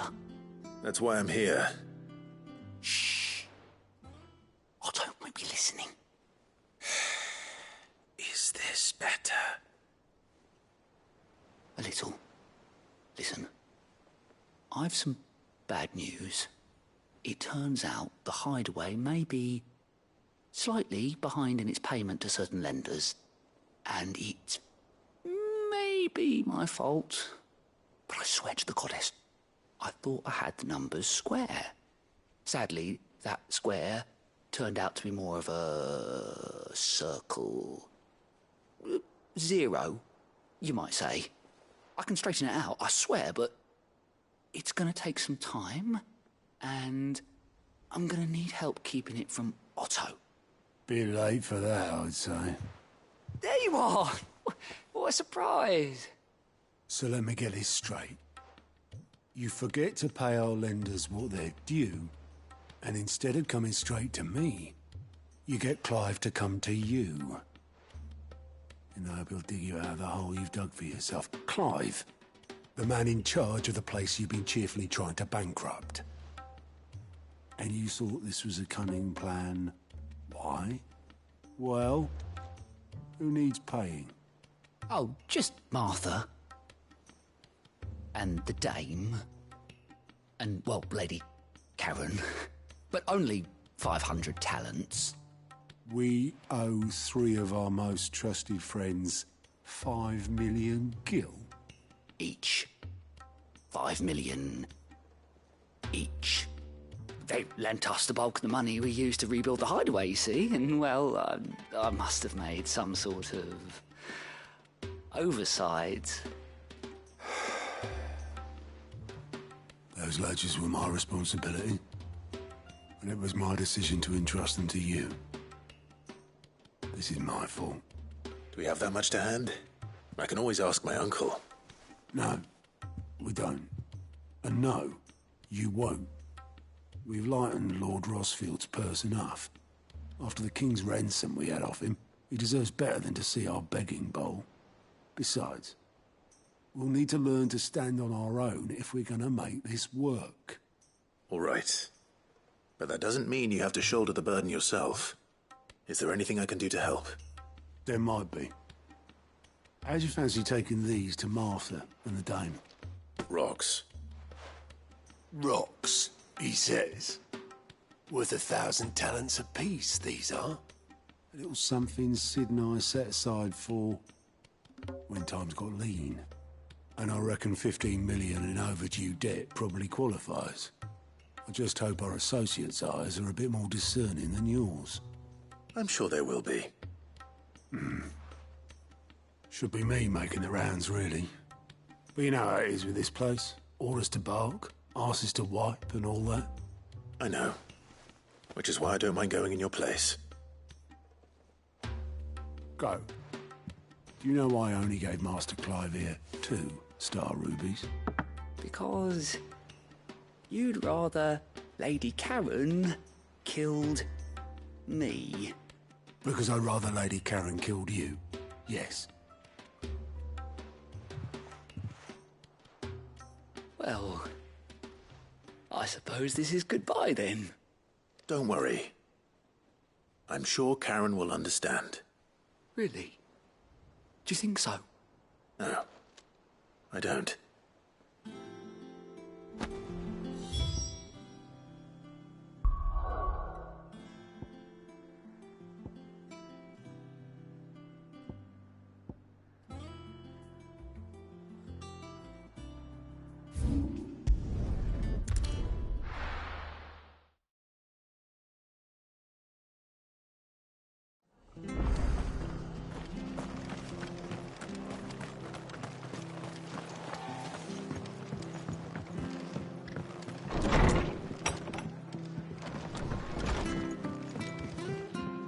Clive, we weren't expecting you.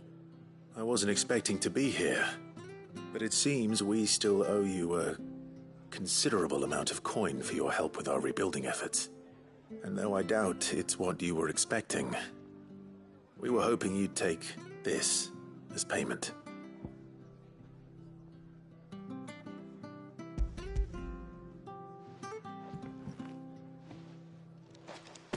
A star ruby? I can't accept this. It's worth at least twice what you owe me. More if you can find yourself the right buyer. Think of the difference as interest. Interest? If word got out I charged that much, no one would ever borrow from me again. Anyway, why are you the one here asking me about this? I'd have expected Otto. Bit much sending the Lord Marquis out to settle your debts, isn't it? The old goat working himself to death again? Something like that. Most days I think he's the only reason the hideaway's still standing. Same as always, eh? Back when the place was nothing but a twinkle in the eye of a recently retired Lord Commander, word is he was the first one Sid reached out to. Probably knew that without his strong arm and level head, the idea would never get off the ground. Sid may have been the face of the hideaway, but Otto's always been the backbone. And when Sid passed away, we were all worried that would be the end of it. That Otto would just give up. His death was hard on everyone. But it must have hit Otto hardest of all. But he didn't give up, did he? Quite the opposite, in fact. If I recall, he was the one who nominated you as Sid's replacement, and rallied the rest around you. I reckon what he saw in Sid, he saw in you too. And don't we all? Doesn't hurt that you're half as stubborn and twice as handsome, neither. That, and you keep good company. I suppose I do.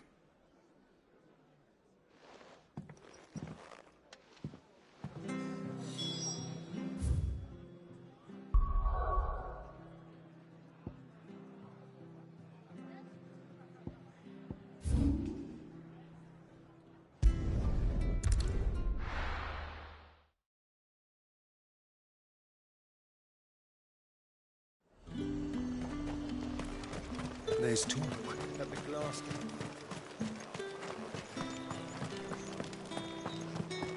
Citizens are free to come and go as they please. Did you hear? The gates to heaven. I want to see you. What am I going to do without Sweetwater and oil of talc? Milady, I come bearing gifts. Gifts? Whatever is the occasion.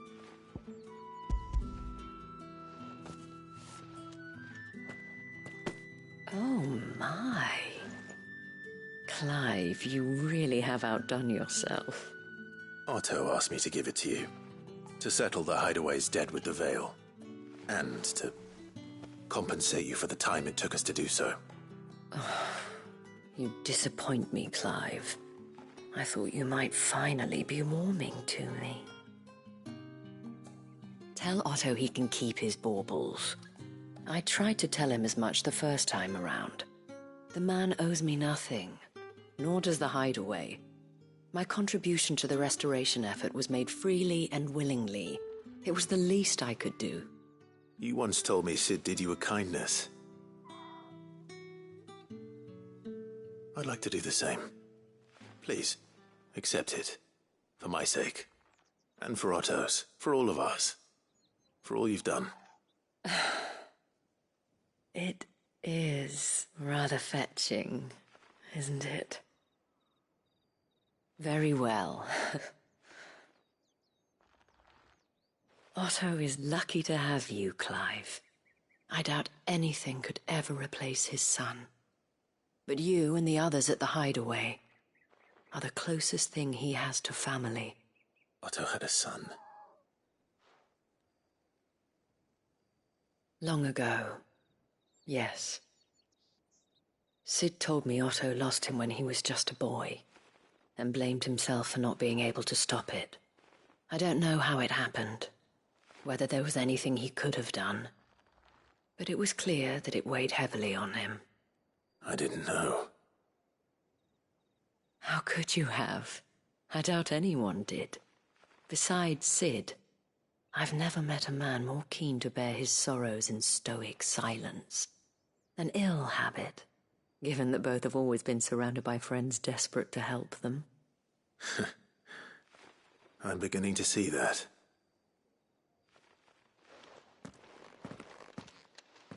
Go will want to know the stones were delivered. If he's still with us.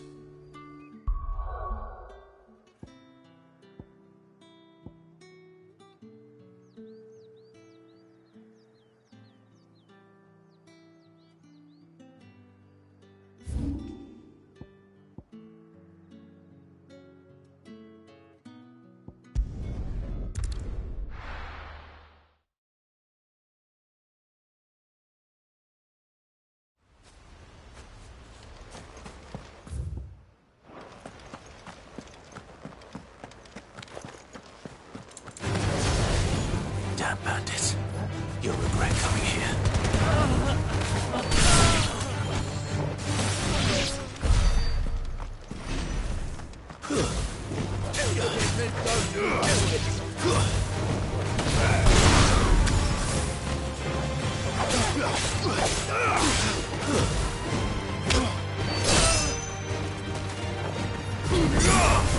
It's over.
Let's go. Run like the wind.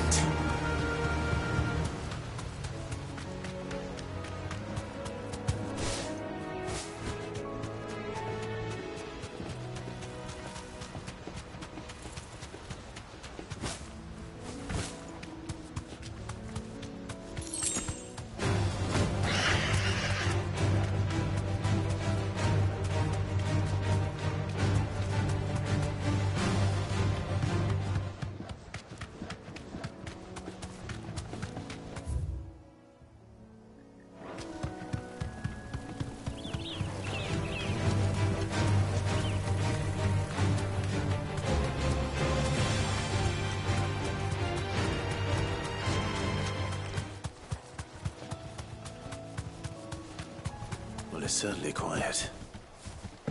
If I were a giant antelope, it would seem like just the place.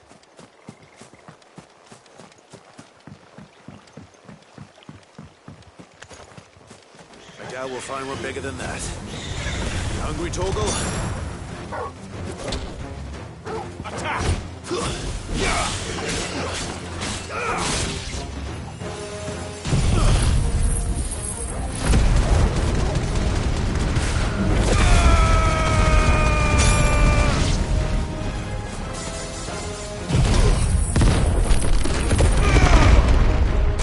It's over.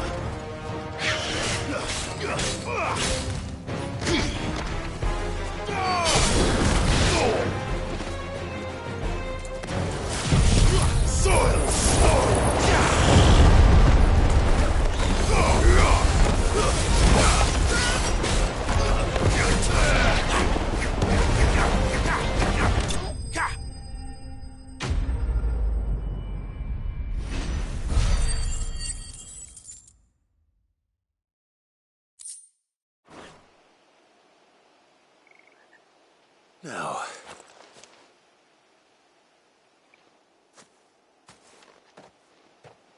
Will it be enough, I wonder?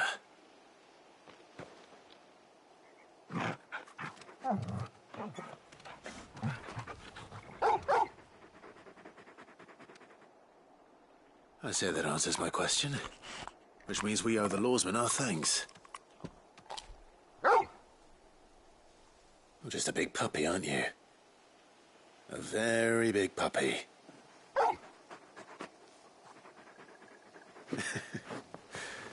You do know you can take that with you, Torgal. Lady Karen will be relieved to hear you've got your appetite back. Come on, boy.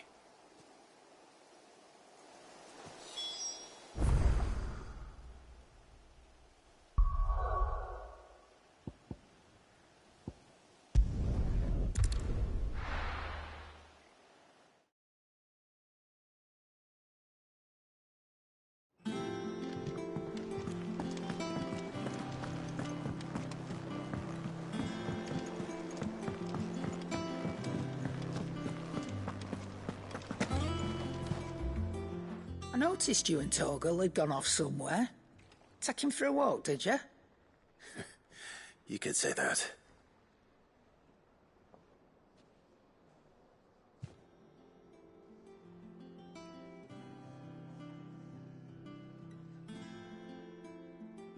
So, Molly's leftovers weren't good enough, eh? That'll teach me for treating you like you're still a pup. All right, no need to shout. Now we know what you're after, I can see about getting some in. Speaking of which, I brought one for later. Can I leave it with you?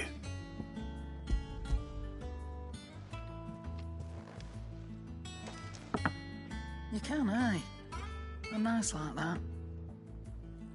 In return, you can thank Tomes for me. The bloody know-it-all. I was just on my way to see him.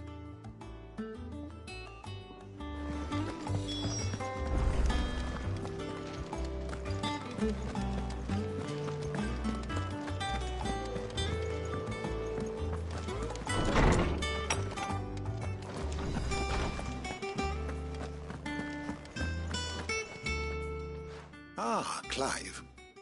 Were you able to locate your quarry? We were indeed, Lawsman. You pointed us in exactly the right direction. And Torgal's been a very happy hound ever since. Very good, very good. Lady Karen sends her thanks, by the way, for your part in solving the mystery. Ah. But that reminds me. After your last visit, I found myself pondering Torgal's talents. Do you recall our conversation concerning Lady Jill's role in Torgal's transformation? About how she somehow woke the power within him. Precisely that. A reasonable conclusion, I thought. But one which raised certain questions in my mind. You see, the Fenrir of legend served Shiva and Shiva alone. And while the powers attributed to him are certainly impressive, the records imply they are somewhat different in nature to those you described Torgal as having used. What are you suggesting? That Torgal may be the beneficiary of more than one icon's power. Consider that in addition to Lady Jill, he has served as a loyal companion to you, your brother, and even the late Cid. In short, the icons hitherto near at hand, or should I say at paw, have been diverse and plenty, and that number has only grown as the realm's dominance have fallen to your sword. One can but speculate as to how all of this has affected Torgal. He has seemed more fierce of late. And if I am not mistaken, he will grow fiercer still.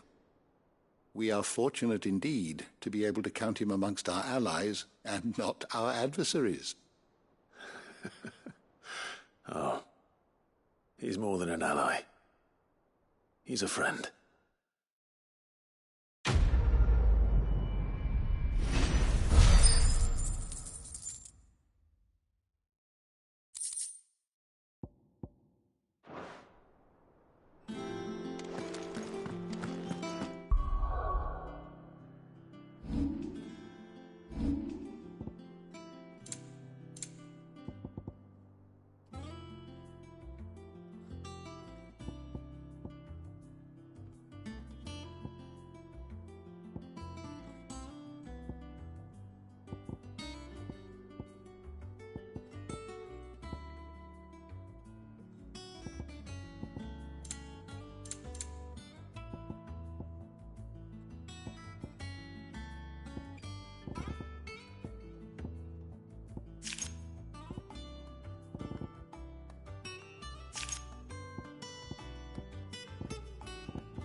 And what can I do for you?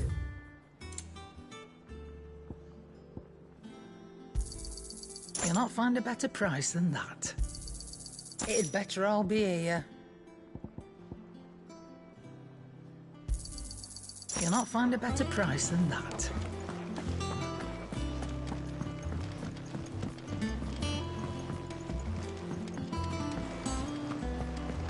We need to find a way into Drake's Tail. Is that the thing Tomes helped to build? Ned told me she was building a ship.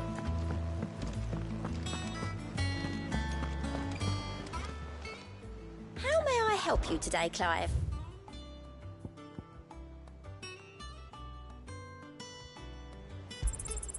You earned this.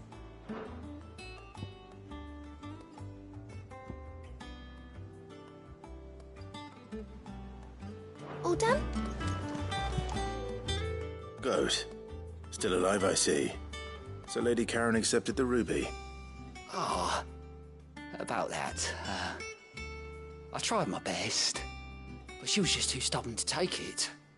She threw it right back in my face, in fact, and told me I could stick my stupid stone where the sun don't shine. Karen refused payment.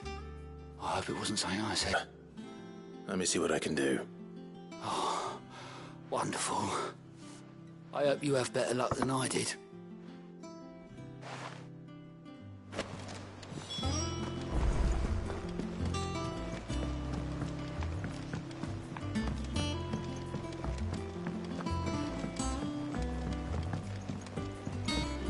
I don't know where Sid gets the energy.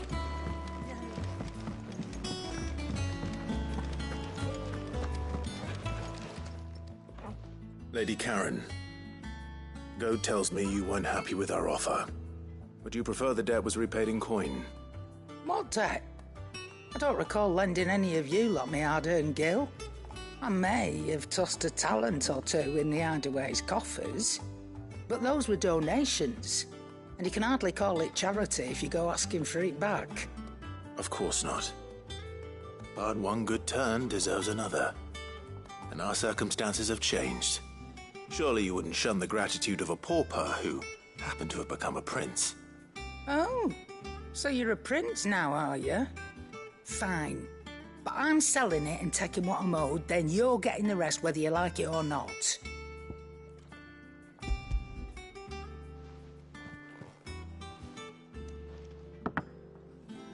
Where'd you even get this? A decent trader might nab 1,000 talents for a star ruby. A canny one, meanwhile, might claim it were nicked from the belt of Sid the Outlaw himself and ask twice as much. Might be I already have a buyer in mind.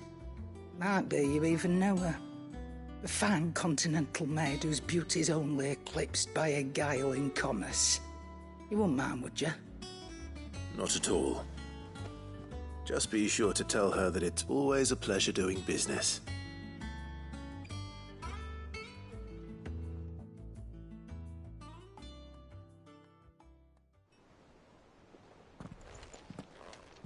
I hear you ended up delivering all 3 stones. Thanks to this lump. I sometimes wonder what I pay you for. Speaking of which, I still haven't been paid last month's wages. Oh, so you remember what's owed to you then? Get your ass behind that disc of yours and don't get up before those ledgers are square. Right away.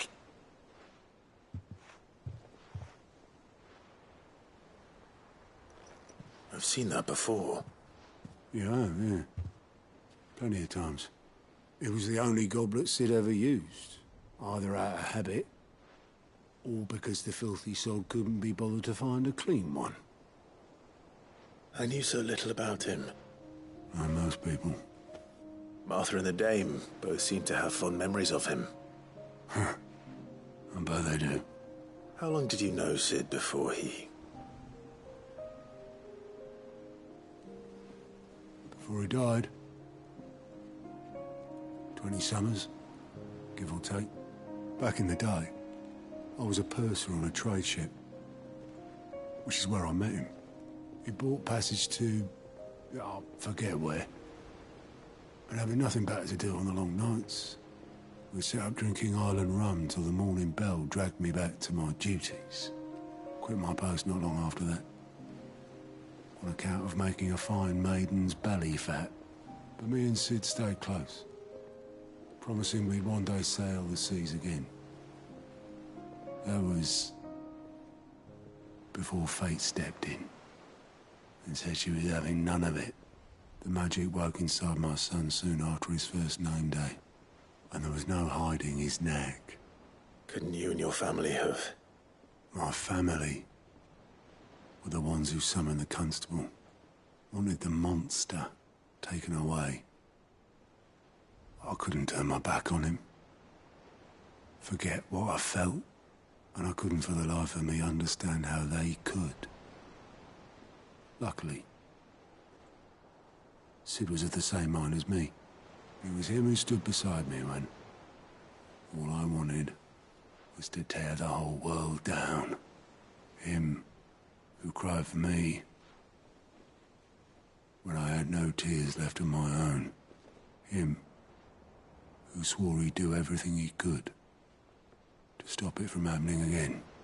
And he was true to his word, too. Left the Royal Army once and for all. His ranks, his ribbons, gone. Just like that. Threw away everything he had. All to right a wrong that no one else had the courage to face.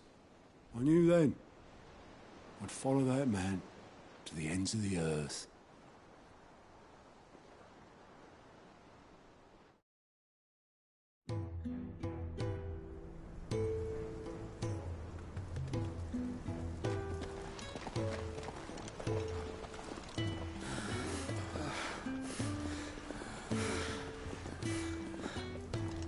He was always too clever for his own good, was Sid. Saw the world for what it really was, while the rest of us were content to go along with the lie we were shown. And it can't have been easy, bearing that burden alone.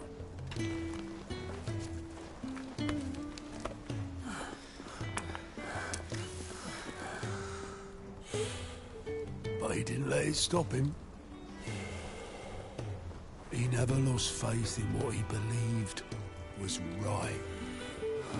And that gave us faith in him. Faith he'd steer us true. So I swore to myself that I'd always be right behind him, ready to catch the stubborn sod, if ever he should fall.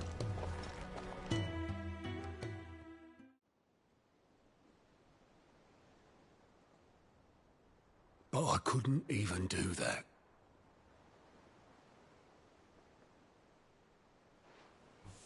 Ignore me. Just the ramblings of a tired old man. Leave that lot. I'll tidy it up in a bit.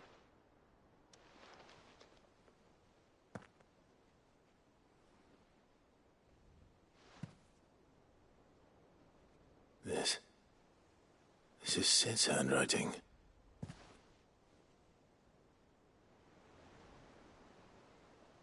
Dear Otto. I may be drunk, but I wanted you to know this place would be fucked without you. Love you, you grumpy old sod.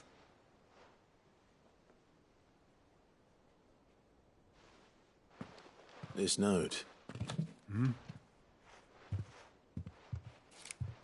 What about it? Sid was right. Without you, we'd all be lost.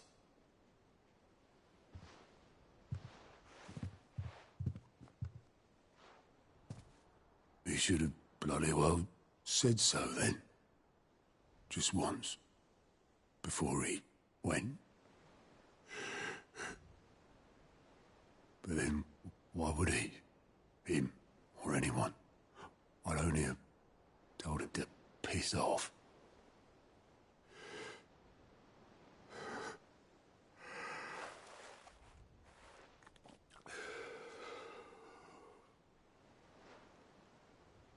You're wrong, though. Both of you. It was never just me keeping the hideaway afloat. It was all of us. I just shoved people in the right direction. I barely seem to be able to do that anymore.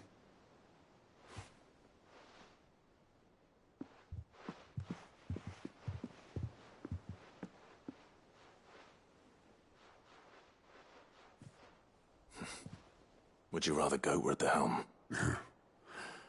Well, maybe I've got a few more years left in me. I'm going to hold you to that, Otto.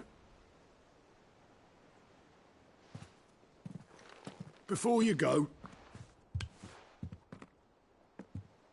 Sid would have wanted you to have this. But that's... This'll do me just fine.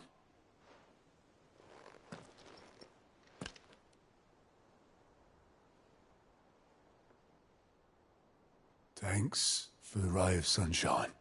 I'll see if I can't pay you back. Already have.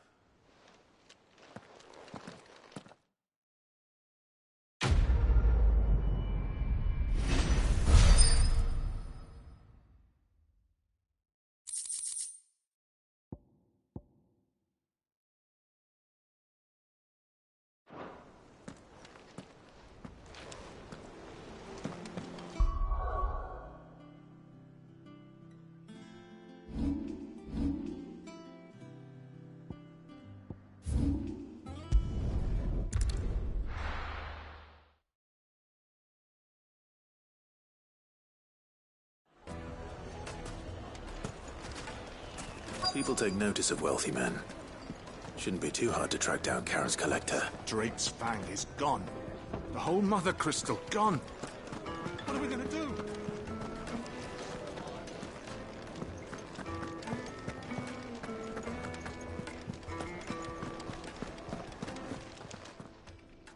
My reputation will be ruined! Ruined!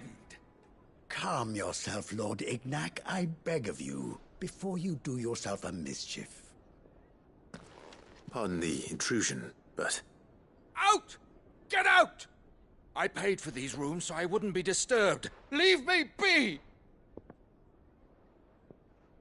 Please, allow me to apologize.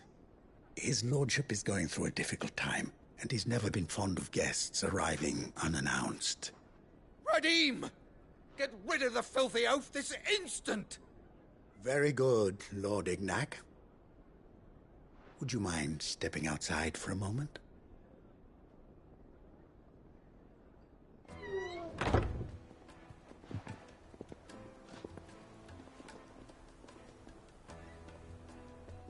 I'm sorry if I've caused you any trouble. That? Oh, no. That's just how his lordship is.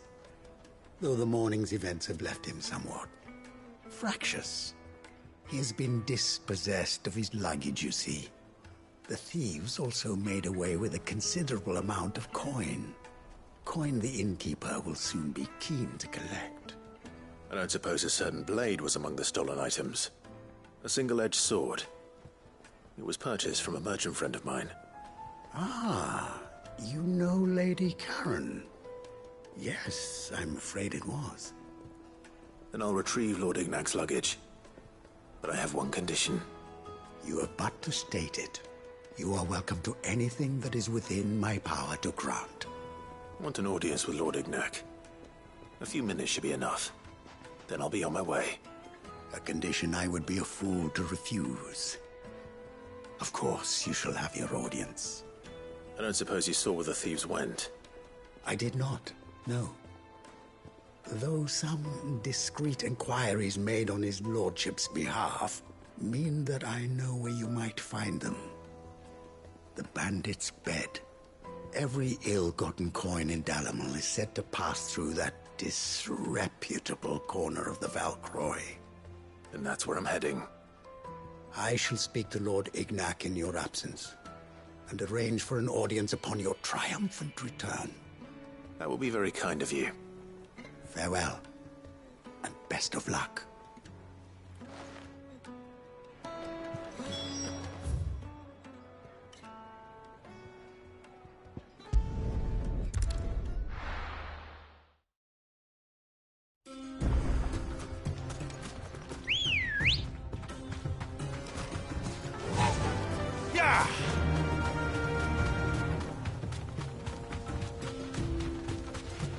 Company.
You deserve a rest.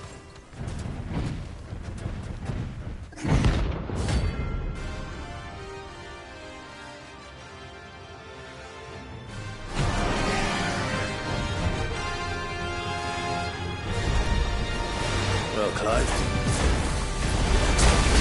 Make a sword.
It should have stayed in its shell.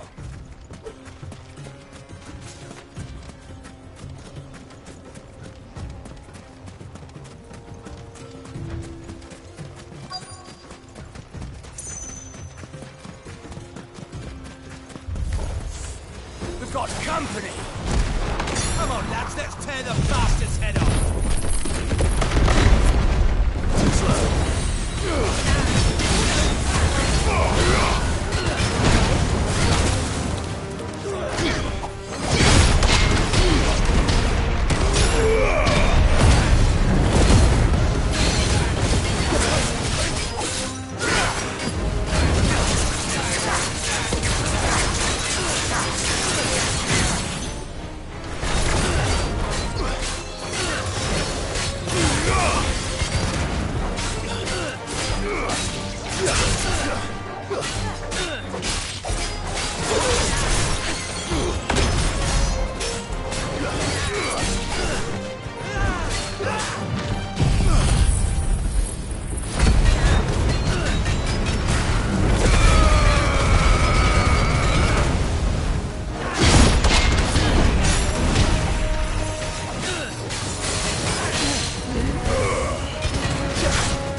This must be Ignac's luggage. Nothing seems to be damaged. All right. Let's get it back to Dalamel.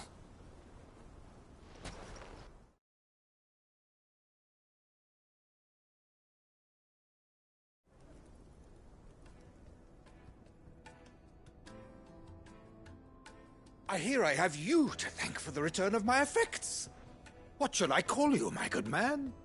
Wyvern. Glad to make your acquaintance. A formidable name indeed. Well, Wyvern, I appear to be in your debt. Redeem here tells me you wished for an audience.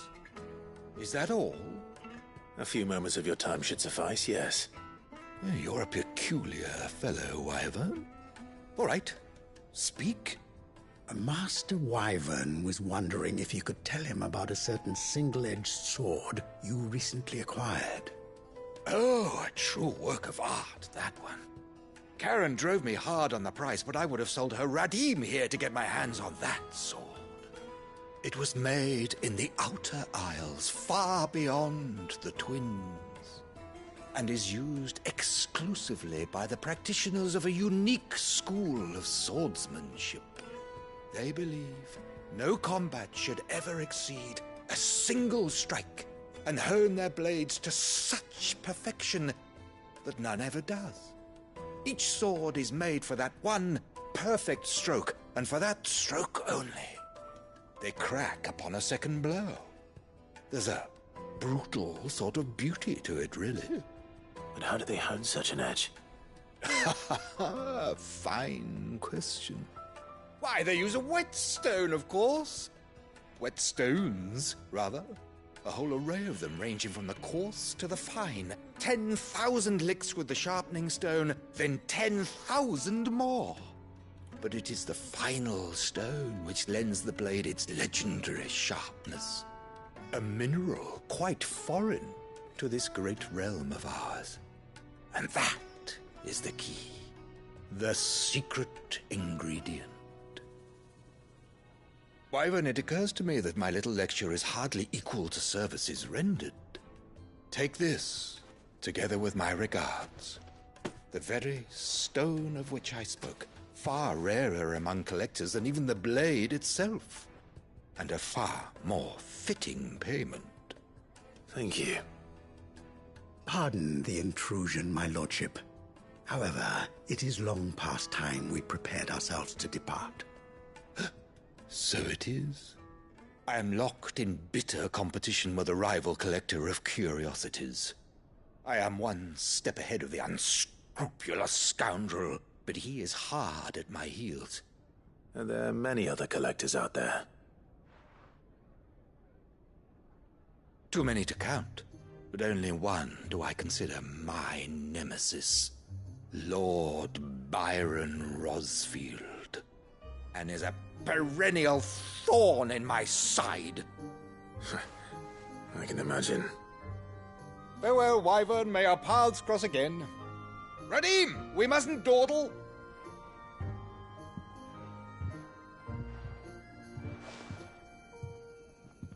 I think his lordship is rather taken with you, Master Wyvern. Thank you again for your assistance. Coming, my lordship. I'll be right there.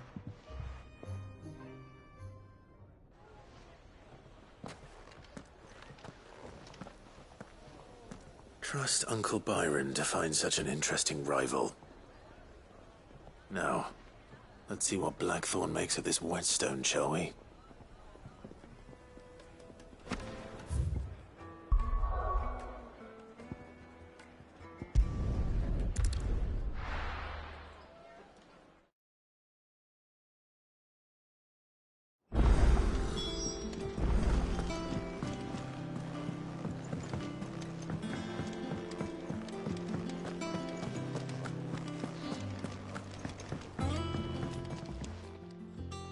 Sorry for the wait, but hopefully you'll agree it was worth it. You learned something about that sword, then? I did better than that.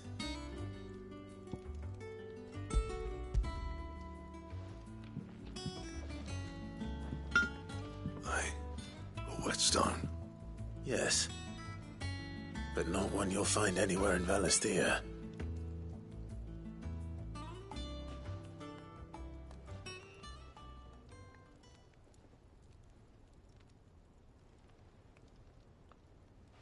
No wonder I couldn't get the same finish on the grinding wheel. One hit and all done, eh? Might not be so bad if all you ever fought were duels. Good luck on the battlefield. Your second opponent would be your last, no matter how good you were. Even so, is there some way it could be used to give the Cursebreakers an edge? I think so, yeah.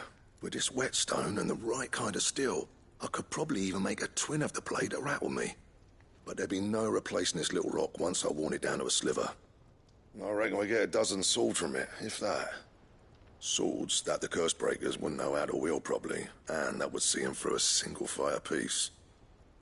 Nah, no point trying to copy that thing. Be about as much use as a wax anvil. But finishing our blades with a whetstone this fine, now that's something to consider. And what's finer than fallen masonry, eh? Or more hard-wearing, for that matter. Just imagine it. Good Valisthean steel with an edge as sharp as any found in the Outer Isles. I won't make a copy, nah. I'll make something much better. I'm sure the Cursebreakers will be delighted. Just don't push yourself too hard. Don't you worry about me, sunshine. I'll be working day and night since I was half your age, and I'll still be here when you're long gone. Hey, thanks, Clive. I mean it. I owe you one, August too. It's good to know someone's looking out for me. He'll be happy to hear you said that. And I'll see that my debt to you's paid. First new blade I make's got your name on it. You come and find me when you've got the materials. All right. I will.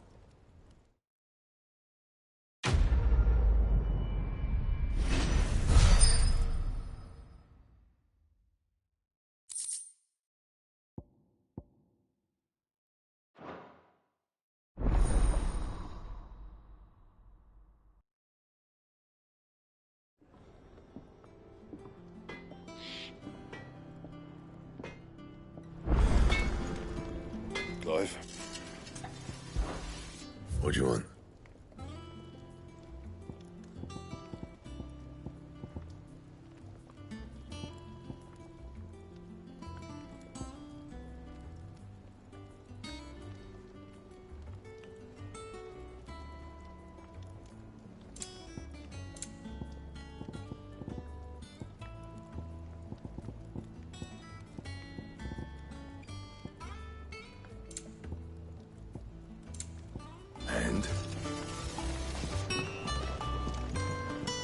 do you need?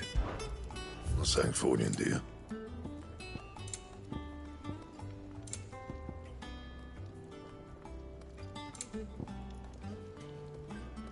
Anything else? He cracked the crystal too.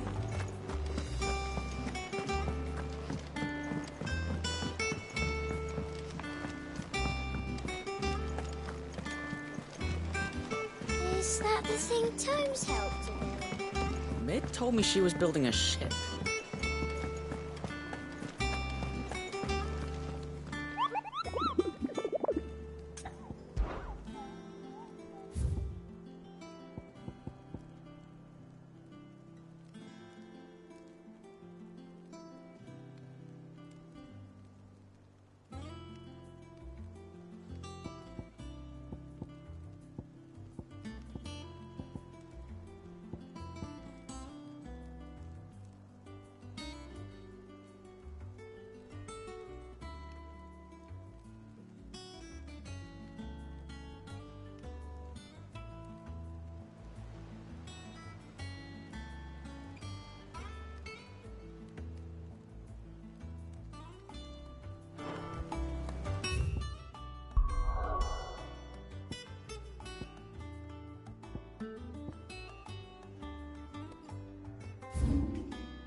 Good girl. Yeah!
You deserve a rest.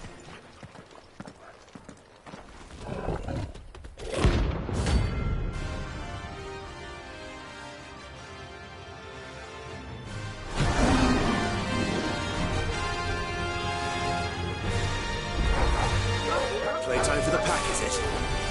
Let me introduce you to mine.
there was one.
That wasn't too bad, was it, Torgal?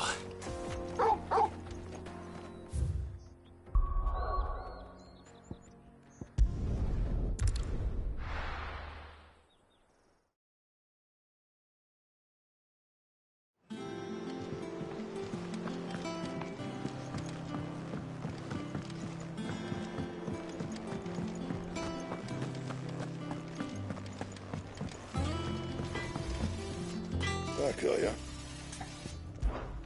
What do you want? Should last you a good while.